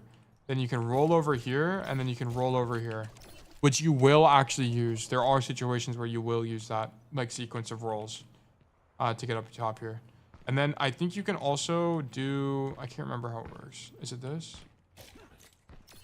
No, maybe I'm tripping. Maybe that doesn't exist. But another thing to know is that you can come down here. If you ever get caught down here, you can roll tech off of this rock this way to get up top here, like that. So you come to this right side because it has a smaller hitbox, and then just do a normal roll tech and you'll get flung back up. It's actually really useful. And then that is about it as well. You can stand on this if you want for an off angle, but not really as important. It's really just jumping on these rocks. Over here. Or sorry, on this side in particular. It's you jump. This is a really good play. Jump up here. Whoops. But can I not? Okay, yeah, you can't just jump. And then on this one, can you just jump as well? Yeah, on this one, you can just jump as well. But this you have to roll for. Can I just jump over here? I can.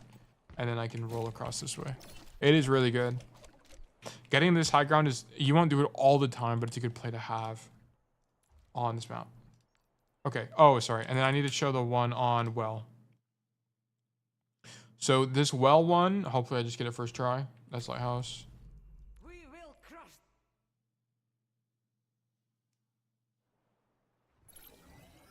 That's Lighthouse again. I am always ready. Holy cow, this is like sapping my energy to do all of this. Ruins. Not what I want. Give me well, please. Oh my god, oh my god, oh my god. From above. Okay, I could just learn how to pick the map, but honestly, I just want to get this done, so we're just gonna roll through it. On well, there are two. So what you can do is, once you're in main, you can just kind of roll tech into this, and you'll land up top here. So you just kind of walk into it at an angle, and then roll tech, and you'll land up here. And then on this side, on coast side, you have to break the railing, and you roll tech against this post, and you'll land up top. Which is really good. This is really, really, really good. You can also do it off this wall, but it's really inconsistent, and I can't get it all the time. Yeah. But it's the same concept. Like, you roll tech off here, and you can land up that. But you can do this. You can do that from both sides, so you can do it here. Come on, bro. One more. Okay, I'm off the map. But it's the same idea. Same concept. And then that's it for Ilios. Okay, and then Maybe a different angle. Lijiang Tower. Are there any? Yes, there's one. And it's on Garden.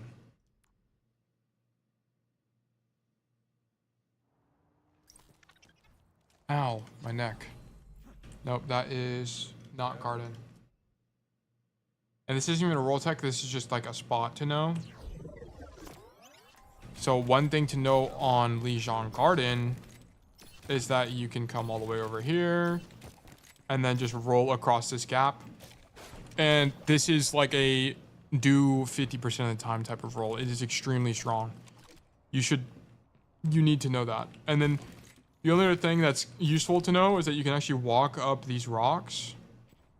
Sorry, you have to jump at some point, I think. Here, yeah, you can jump up the rocks and you can actually just get to the top here. Not extremely useful, but good to know. You can do it from both sides as well. Jump up here, jump up here. Is there anything else? No, there is not. Lijiang is not one of the maps that has a lot. But that rolling that gap is good to know. Nepal Oasis has none. Samoa has none as well. Nepal. Okay, Nepal has a few really good ones. Has two really good ones.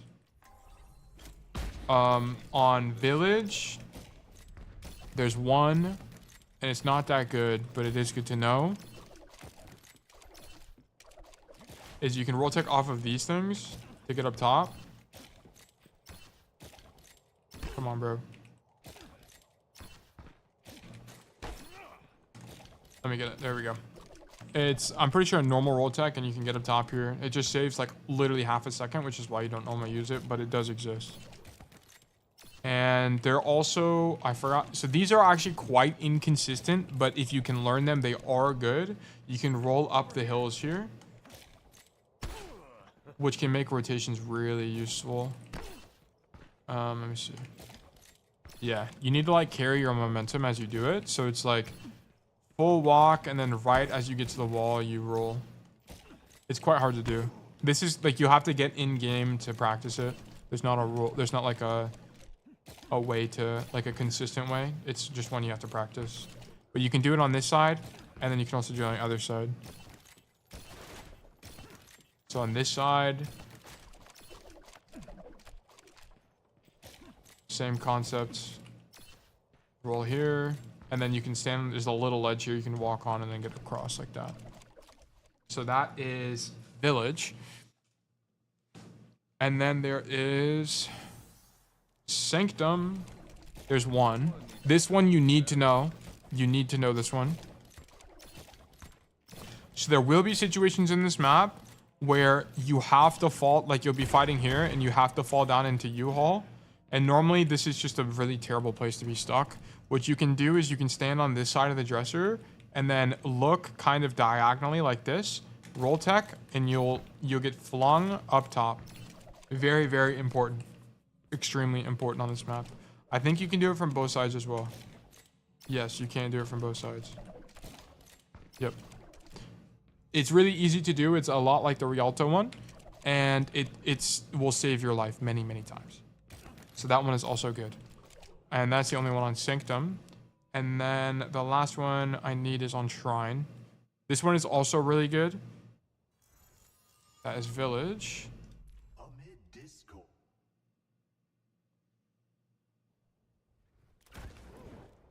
That is Village again.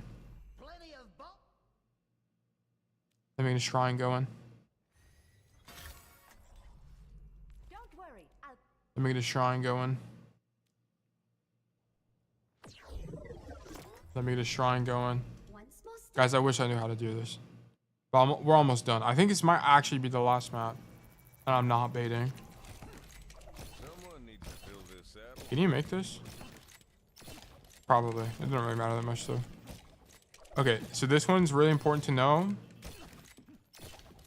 Is you can come to this side of the map, stand against this, look a little bit diagonally, and Rolltech, and you'll land up top. Like this. And you can do it on both sides. So stand against it, look a little bit diagonally. Whoops. Like this. That's probably too diagonal, so more like... What if I just look at the wall and do it?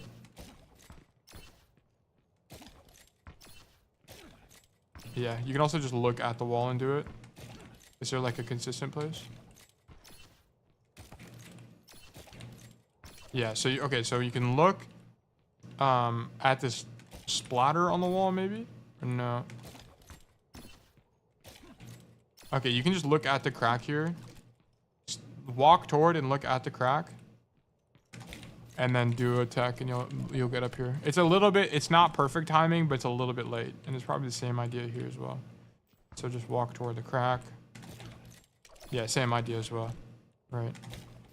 It's a little bit late, but you can still do it. This one, I don't know why, but angling it is a little bit more consistent.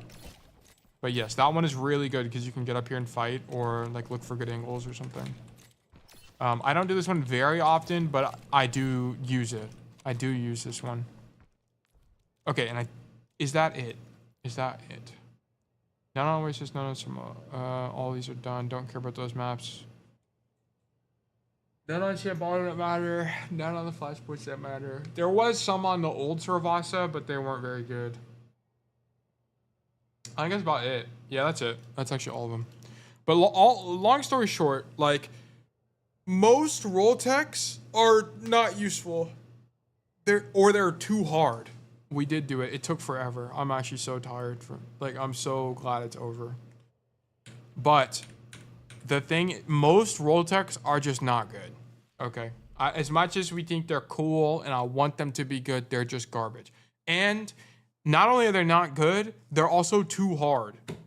they're way too hard. There are a bunch that are really cool, and they put you in these like really interesting high grounds that you normally can't get to as cast, like on Dorado. Like you can get on the first high ground on Dorado, like the building with the elevator, but it's really hard to do and inconsistent. So I'm never ever gonna recommend it to you guys because it's just way too difficult. So like the ones I went over are the only ones that are worth knowing. And I trust me, dude, I've combed through all of them. And the ones I mentioned are pretty much the only ones worth knowing. Everything else is like dog water. But holy moly, I am exhausted. Okay, I am going to grab a drink real quick. It's gonna take me 2 seconds, but I already played some games today, so I don't really need to warm up. I'm just gonna hop in the queue and then we're just gonna get some gameplay in. Whoa, not open queue. What am I doing? Just normal queue. Okay, let me go grab a drink real quick while we're waiting.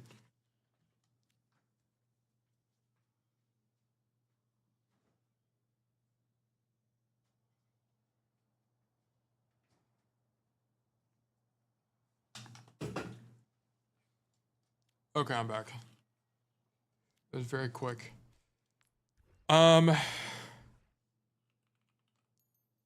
Holy cow, am I drained? Depending on how this game goes, I might stop playing. We'll just see.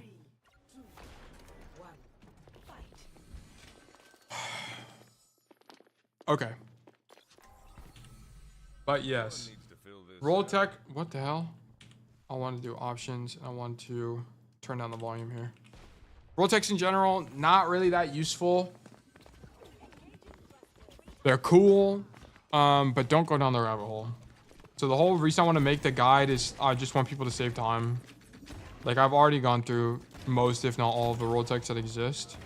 Hopefully eventually, like if I ever find the time and energy, I'll make a guide on literally all of them. And then like maybe like rate them on how useful they are. Like I think that'd be really cool. But it's just so much energy, and I find it like low-key boring at some point. Like even I was getting bored of going through all the Rolltechs, guys. And that's why I haven't like I've recorded some of the footage for like some of the really tough ones, like on Coliseum, the like rolling off the cement blocks to get to the high ground. Like those are really difficult, like extremely difficult. And that Dorado one on third to the top window, I tried recording for like I don't even know how long. A long time trying to get that Rolltech to work, and I just could not get it. But I got it like my second try today, which is crazy. Wow, I'm not hitting shots. But today I don't really have anything in mind. There's nothing I really need to practice, to be honest. Like nothing core to my improvement. I do want to, of course, just be kind of intentional in my gameplay.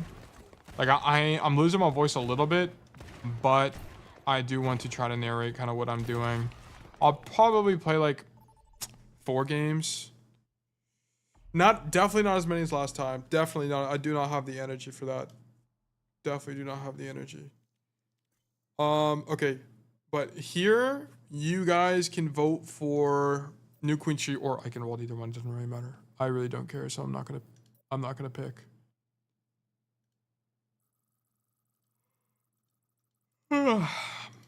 New Queen Street. Okay, cool.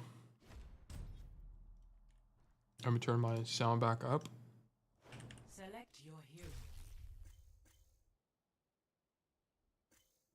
Well, I have the canonical Malga on my team. That's insane.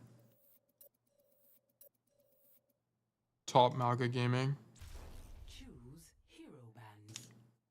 Hero bands. I am going to get on this map. The problem with this map is it's a really rotation heavy, and there are some parts of the map that are just kind of brutal for guys. Like the range is really bad. I'm just gonna ban Doomfist because I don't have to deal with him. Ball is also a good ban. This is one of the best soldier maps in the game, but I'm not gonna ban soldier. Really, just a Doomfist ban is all I want, to be honest. The problem with extremely high mobility tanks, can I deal with them? Yeah, I can. Am I actively gonna be killing them? No. Okay, good balls, good Doomfist, you're not actively going to be killing. They can just play, they just ignore you or play around you or wait till you don't have flash and then dive you. Like the problem with casting in all of these dive matchups is that once you lose roll, once you lose flash, you're actually just fried. You're gonna get cooked alive.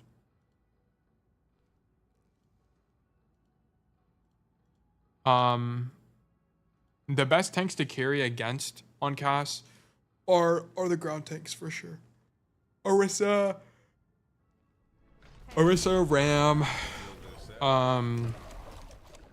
Ryan, people like that are actually quite good matchups for you. Malga, it's okay against Malga, depending on how the Malga plays the game. I got a TP going.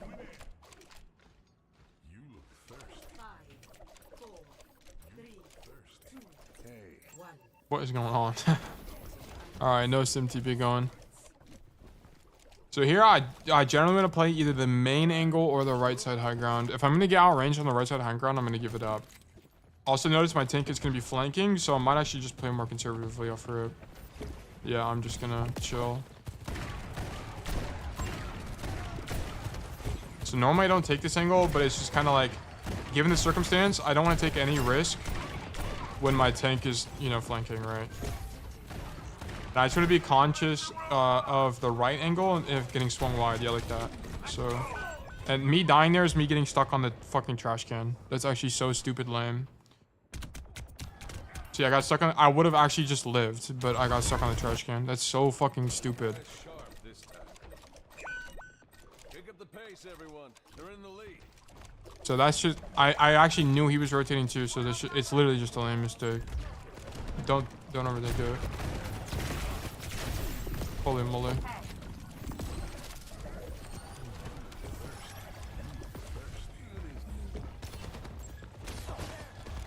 I actually literally cannot fight him. I'm gonna get outranged and lose that duel every time. Here, I need to look to open up an angle.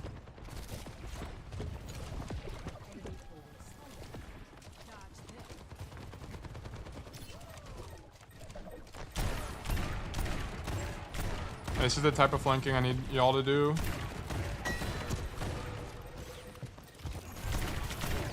Three one.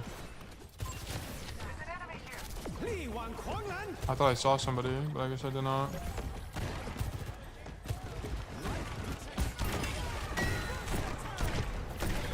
Three one. Oh my god.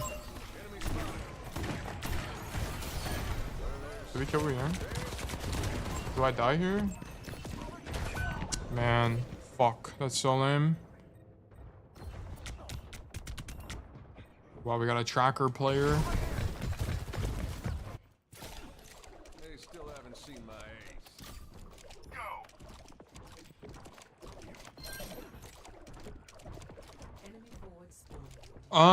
Did I misplay there at all?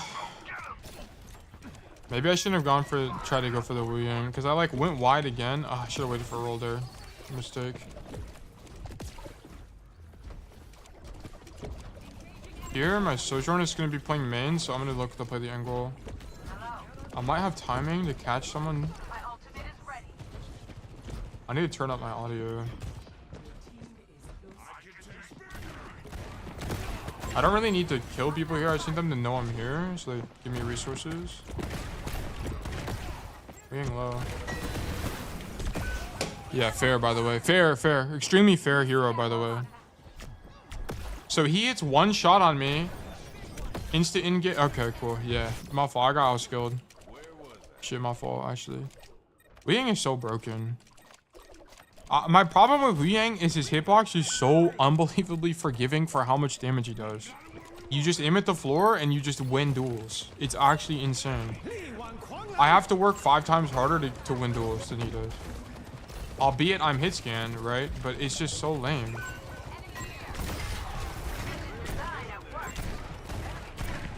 So good low.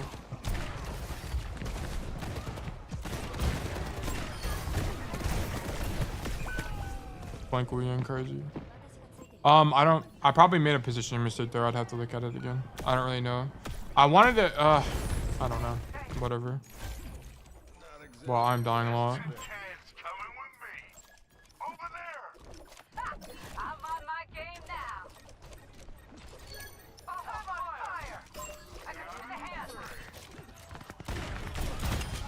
Okay, see you later. Kiri on the angle. She is gone now. I got cart. Soldier on the angle. Sojourn's helping. Cool. I got cart still. Yeah, I can just cart here. Weaver's coming with me. Thank God. Pushing the barricade. Let's keep it up. Man, Weaver is in main.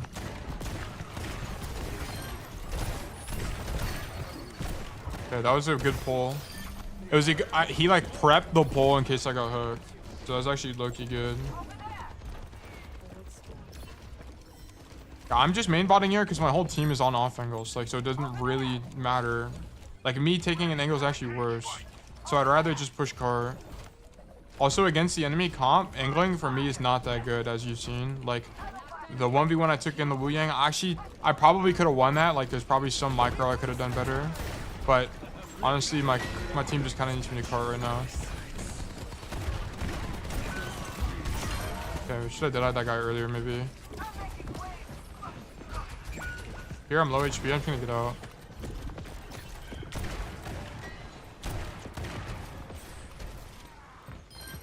Good kill. Oh my god, really?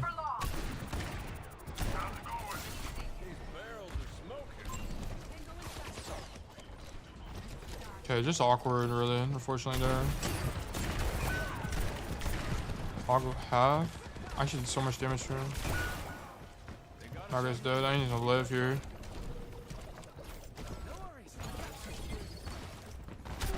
Cass now? No way Cass is good here. I don't know why he's on Cass. What was he on before? I actually don't remember. I'm bad. That needs to hit. So here I'm really denying the rotation. I don't want them to flank. It's like kind of most importantly what I'm doing here. The Cass is flanking now. Oh, and he got shit on my Maga. Cool. So I'm going back to the angle. I am a little bit late, but the angle is strong enough where it doesn't really matter that much.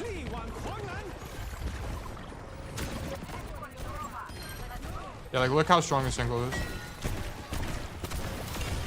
Good micro for me. Notice I dodged the wave. Okay, I got card again.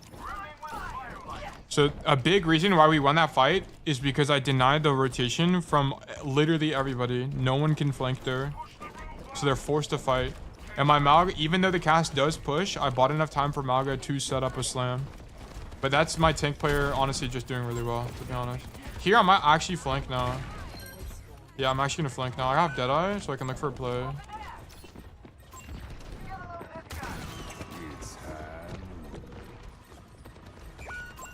Oh my god. So I wish Maga... man, maybe I misplayed. So here I might just live in backline. Okay, I'm dead. Man, that was a shit Deadeye. I thought they were gonna push, but I needed to... I read the fight wrong.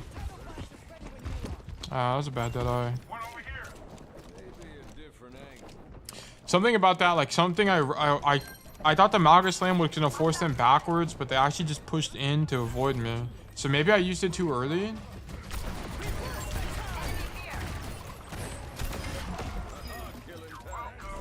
Malga is actually deadlifting. It's crazy.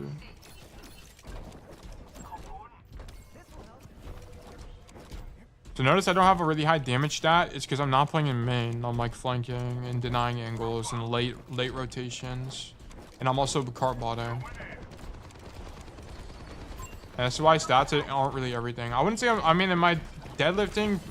No. Am I doing well though? Yeah, I'm doing alright.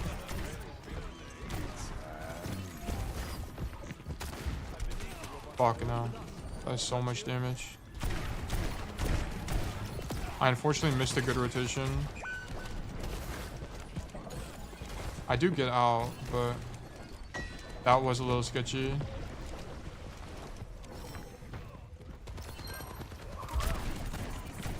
He's low. Here I'm already on this high ground angle. I'm not really worried about going to the stairs. Here we go. I don't know if he has the helix perk or not. So I just zoned out like the entire thing. I don't know where the soldier is.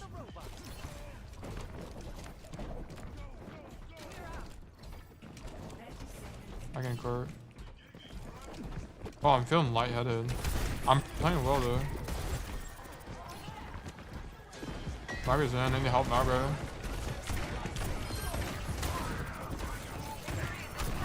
The Margaret Life Weaver must be duoed, surely, right?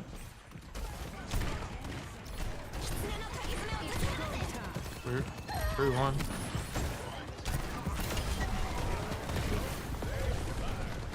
So there it's just staying on the angle. Okay, we won. Yeah, there it's just... So I was closer than Sojourn to help the Malga, so it's appropriate for me to walk forward and help him. And then Sojourn can figure it out. She was just late to the fight. This guy was really good. This guy was really, really good.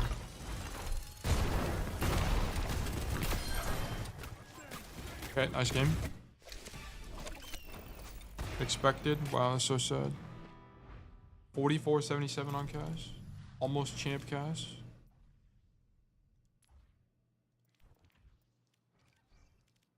When does top 500 drop? This Tuesday? Maybe next Tuesday, I don't know.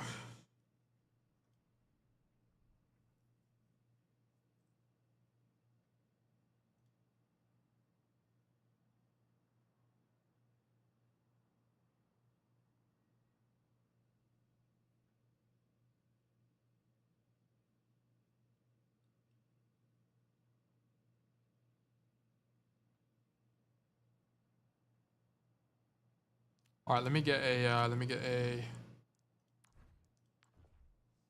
thanks 8 going. Oh wait, I wanted to see on this game, sorry. I wanted to see if so how did okay, so the first time I got stuck on the fucking trash can, which is so lame. But ignoring the fact that I got stuck on the trash can, what was my second death? So here, whatever. I got stuck on the trash can and died. That's just unlucky. Okay. It is just straight up unlucky.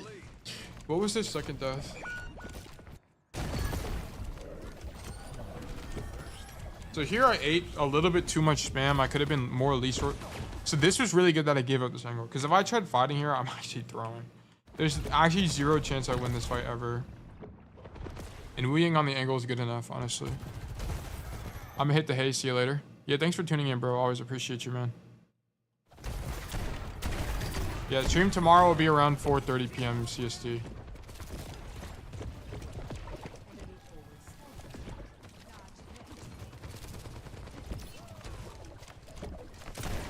Here, I'll come on the angle. Perfect. Shoot the Wu Yang. They all back up, and then I run away. Good kill on Soj.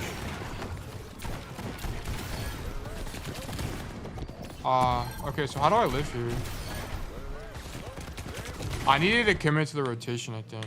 So like here, I mean, I just didn't know he was there. That's the problem. So here, I mean, first of all, I needed to kill Wu Yang. Like, if I killed Wu Yang, what would I have done here? If Wu Yang died, bam, and then I killed Kiri.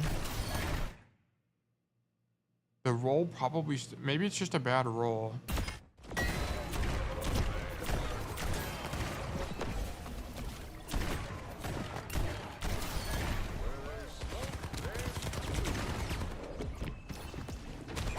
How much HP does he have? 149. So even a headshot doesn't kill him. I don't really know how do I live here? Because I didn't know he was there until it was too late.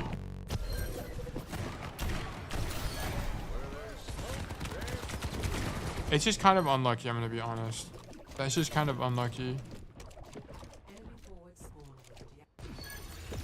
Okay. Is this the Wu Yang duel? Okay, what was I actually supposed to do here? So... boom.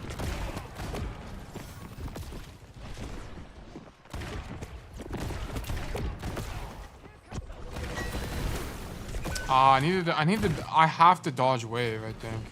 Because the problem is, like, that's a good shot. Or maybe I need to dodge that. Like, roll that, maybe. How much damage does wave do?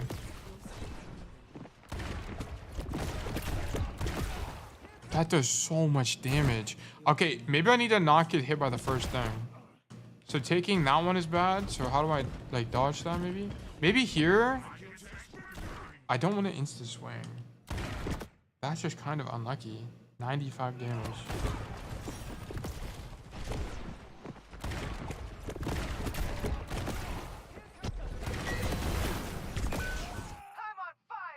What does this look like from his POV?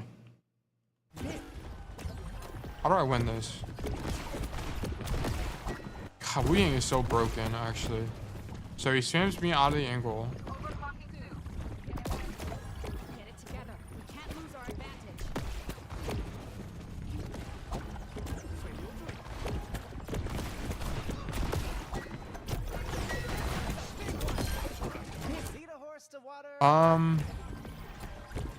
How do I beat this?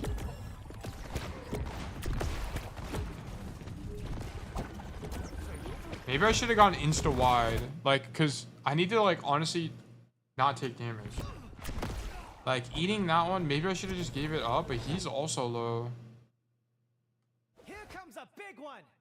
How much HP do I have? Your team is close to No, it knocks me to 26. How much did I have before? 91. It does like 70 something damage. So 75 damage. So it's like, I think I would have died either way to that. Or maybe that would have just done splash damage to me.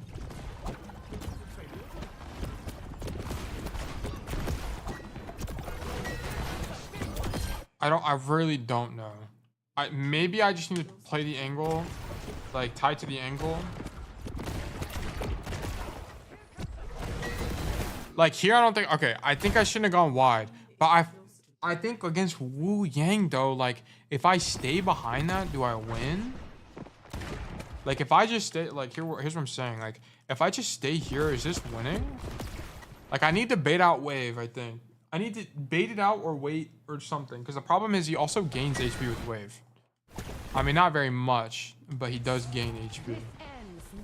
But I need to not die here. Like, this is my problem. And this is my problem with Wu Yang. It's like, I don't really know how to, like, win.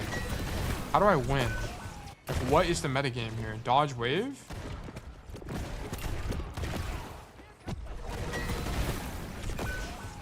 I mean, it's a good rotation for me, like, to try to get out.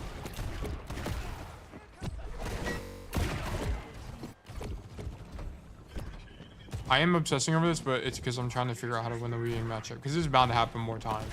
Okay, so. Here, aiming head level. That shot is way too early. I mean, it's also just aim, raw aim issue.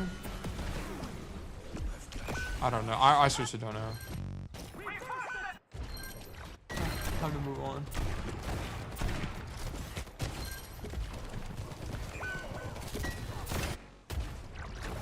So here I go left because my whole team is right.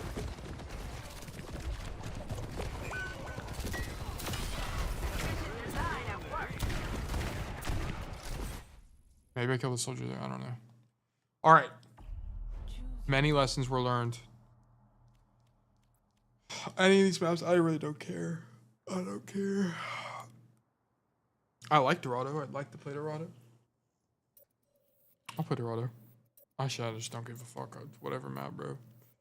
I'll throw a hat in Dorado just so it's all random. Busan.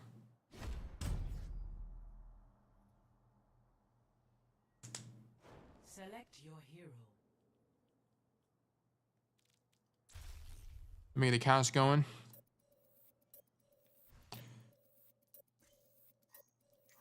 What am I desperate 10? 7.3. Relatively high for what I normally do, which is like high 6. I wrote Diva, I guess. I really don't care what else gets banned. Diva is pretty brutal on this map. Oh, Lucio ban is good. I mean, I could also benefit from a Lucio, though. Lucio Mercy. Alright, good bands, good bands.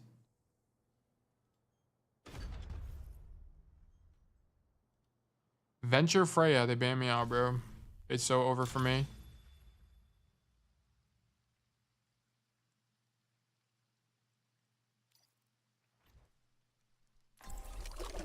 Oh, 79. I made a different skin. Let me rock Spike Spiegel. I just bought this one. Wait, he has a real cigarette. I never actually noticed that. Wait, does he have a cigarette in every skin? What is it in Lifeguard? What's a popsicle stick? That's a... Oh, shit. I did not want to use this one. I do not like this skin at all.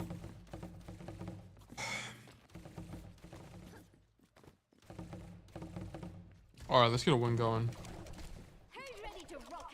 Let's get a win going. Oh, we have a Doomfist player. Okay.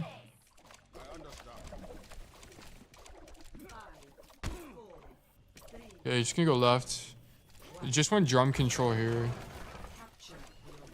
So on this map, you're gonna get outranged if you go man. So you basically never go man. This jump fight is actually quite good for Cass. And if you have control, it's really hard for them to take it from you. Oh my fucking god. Why just force Suzu? Awful. Zen has got to be like my least favorite hero to play against in the game. Which is crazy to say as a Cass player. Because he's so annoying. He's got no footsteps. He has unlimited range. He's got 5 orb, which is really strong. I'm dead.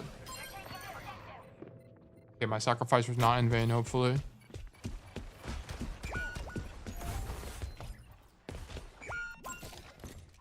I may need to swap. I'm gonna go soldier. So I would play Cass here, but because they're on Sigma, there's just not really a way I can do anything. Because what's gonna happen is I'm gonna sit and try to fight for drum and then just get outranged by Sigma, and it's gonna be so brutal. Like, and I'm not gonna be able to get around these guys, is the problem, especially with Tracer. Like, it's just kind of a nightmare matchup. Okay, I'm insta-dead on the angle. Great. Perfect, bro. What the fuck? Why does his aim look like that?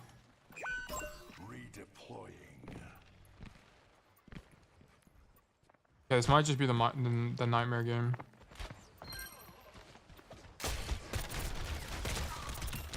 Hanzo low. Oh my god. Okay, he lives on the angle. Hanzo 1.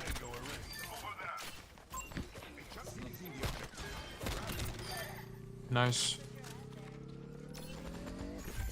So once again, just pushing the angle out.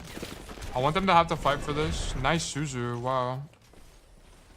Like, a big part of this map is you don't want to give this space up for free. Like, if you're giving this up for free, you're trolling. Sometimes you get outranged like this where I just have to give it, right? But they had to use 5 orb, they had to use scatter.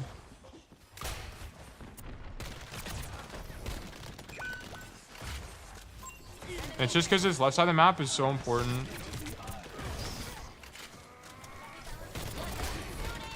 Just break shield. I don't have to do anything crazy here. I don't really like this. Like, I needed the Kitsune to be further back, honestly.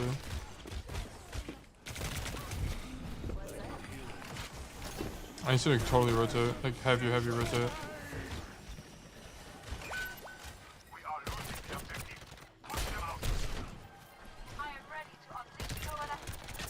I'm just behind. I need to stay alive. That's really it. Don't get super greedy. Just stay alive on the angle. Turbo flank. Hopefully my team can walk in. Can we walk? Any walkers? 0 walkers. Okay, 0. Literally 0 walkers. What are you guys doing? Take space. It's just Doomfist. So my team fucked up here.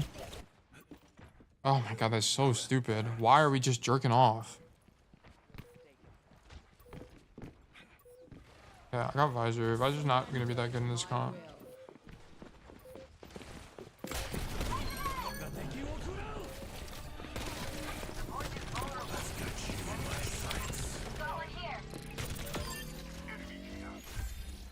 Okay, I probably should have saved Visor there. I don't think that solo Visor is good. Because I'm going to be... I mean... Yeah, I should have saved Visor. That was bad. I should have just ran away from her, I think. But it is good because now she has to fight. Like, look how she has to push someone to get space now. It's going to be good for us in the macro. Oh, my God. I hate Zen. Zen is so broken, actually. Zen and Wu Yang actually need to be removed from the game, bro. That shit is so stupid.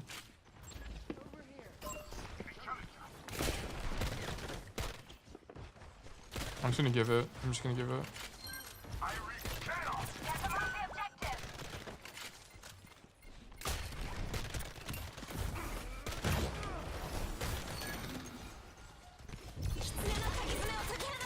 Here we have. My Helix not hitting this in there sucks really bad.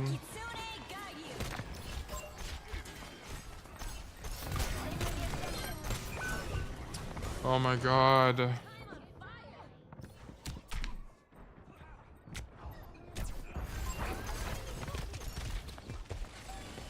I can stay on Soldier.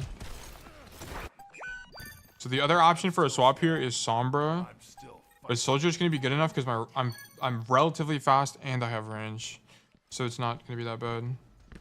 So I know I didn't do super well stats wise here, but my positioning was good enough to give my team opportunities to win. Like at the end there when I went to go flank the Hanzo, I slowed down the Hanzo, I forced the Zen rotation. I got some Kiri cooldowns out, but like I didn't kill anybody. Could I have done better on the angle? Yes. Yeah, I could have done better on the angle. I could have hit the Helix. I probably could have rotated faster. I was a little slow. Like I fought that Sigma probably for a little bit longer than I should have. There was some macro I could have fixed. For sure. But I think the idea of the play is good. And staying on cast is definitely losing. We would have lost faster. For sure. I don't think we would have capped if I stayed on cast.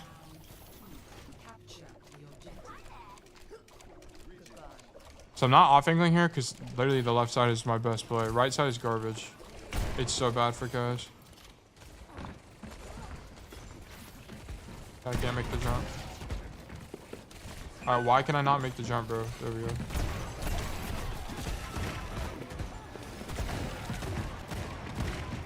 Okay, I can't hit shots either.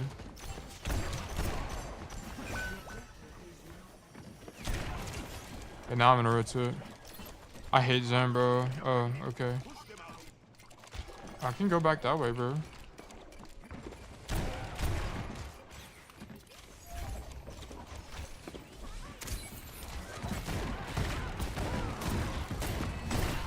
I'm dead. Okay. I might swap off cast again. Maybe I can stay cast here. What would I do? I need to go top left. I need to find timing on top left and not die to Zen. Is what this is going to come down to.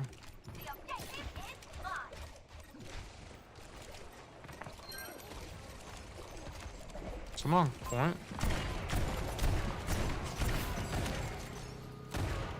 Oh my God, Zen is so stupid, bro. I probably gave that up a little bit too aggressive, like too much.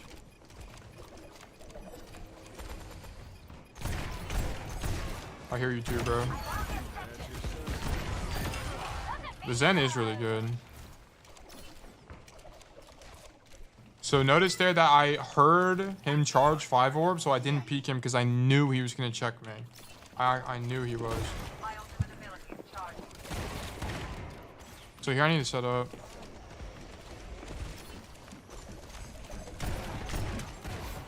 Okay, I'm just getting outranged. Cool. Sick even.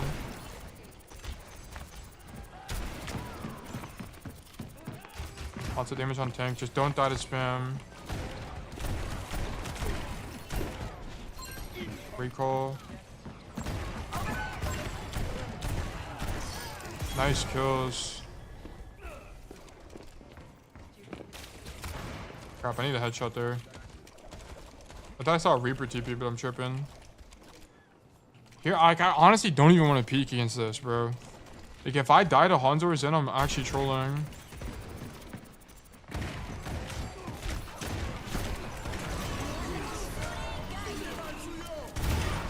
Okay, cool.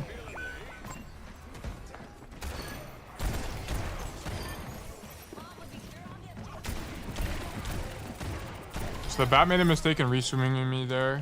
Is it? I had to dead eye there, or else I just fucking die. That was the problem. My rotation out was a little too slow, and I got hit by knife. Or I was getting a push by queen in general there. Still Zen. Are they gonna do anything? Maybe cheeky touch from under. They're gonna hard rotate? Really? Oh, I don't have alt fire. Okay. Does she have ice block? No. Okay, good kill. Silver bullet value, by the way.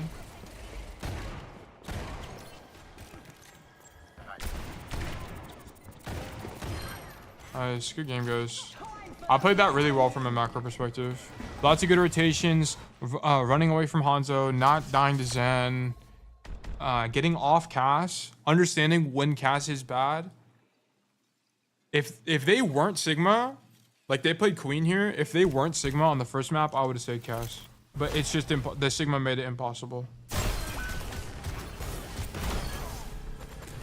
Okay. And it's purely for range reasons. If Cass had 30 meters, I would be fine. But winning trend, yes sir. Champ Cass, nice dude.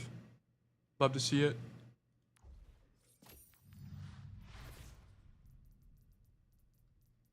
Looking good.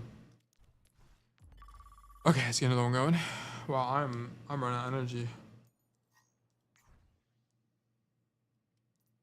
Wait, so system 4477 hasn't updated.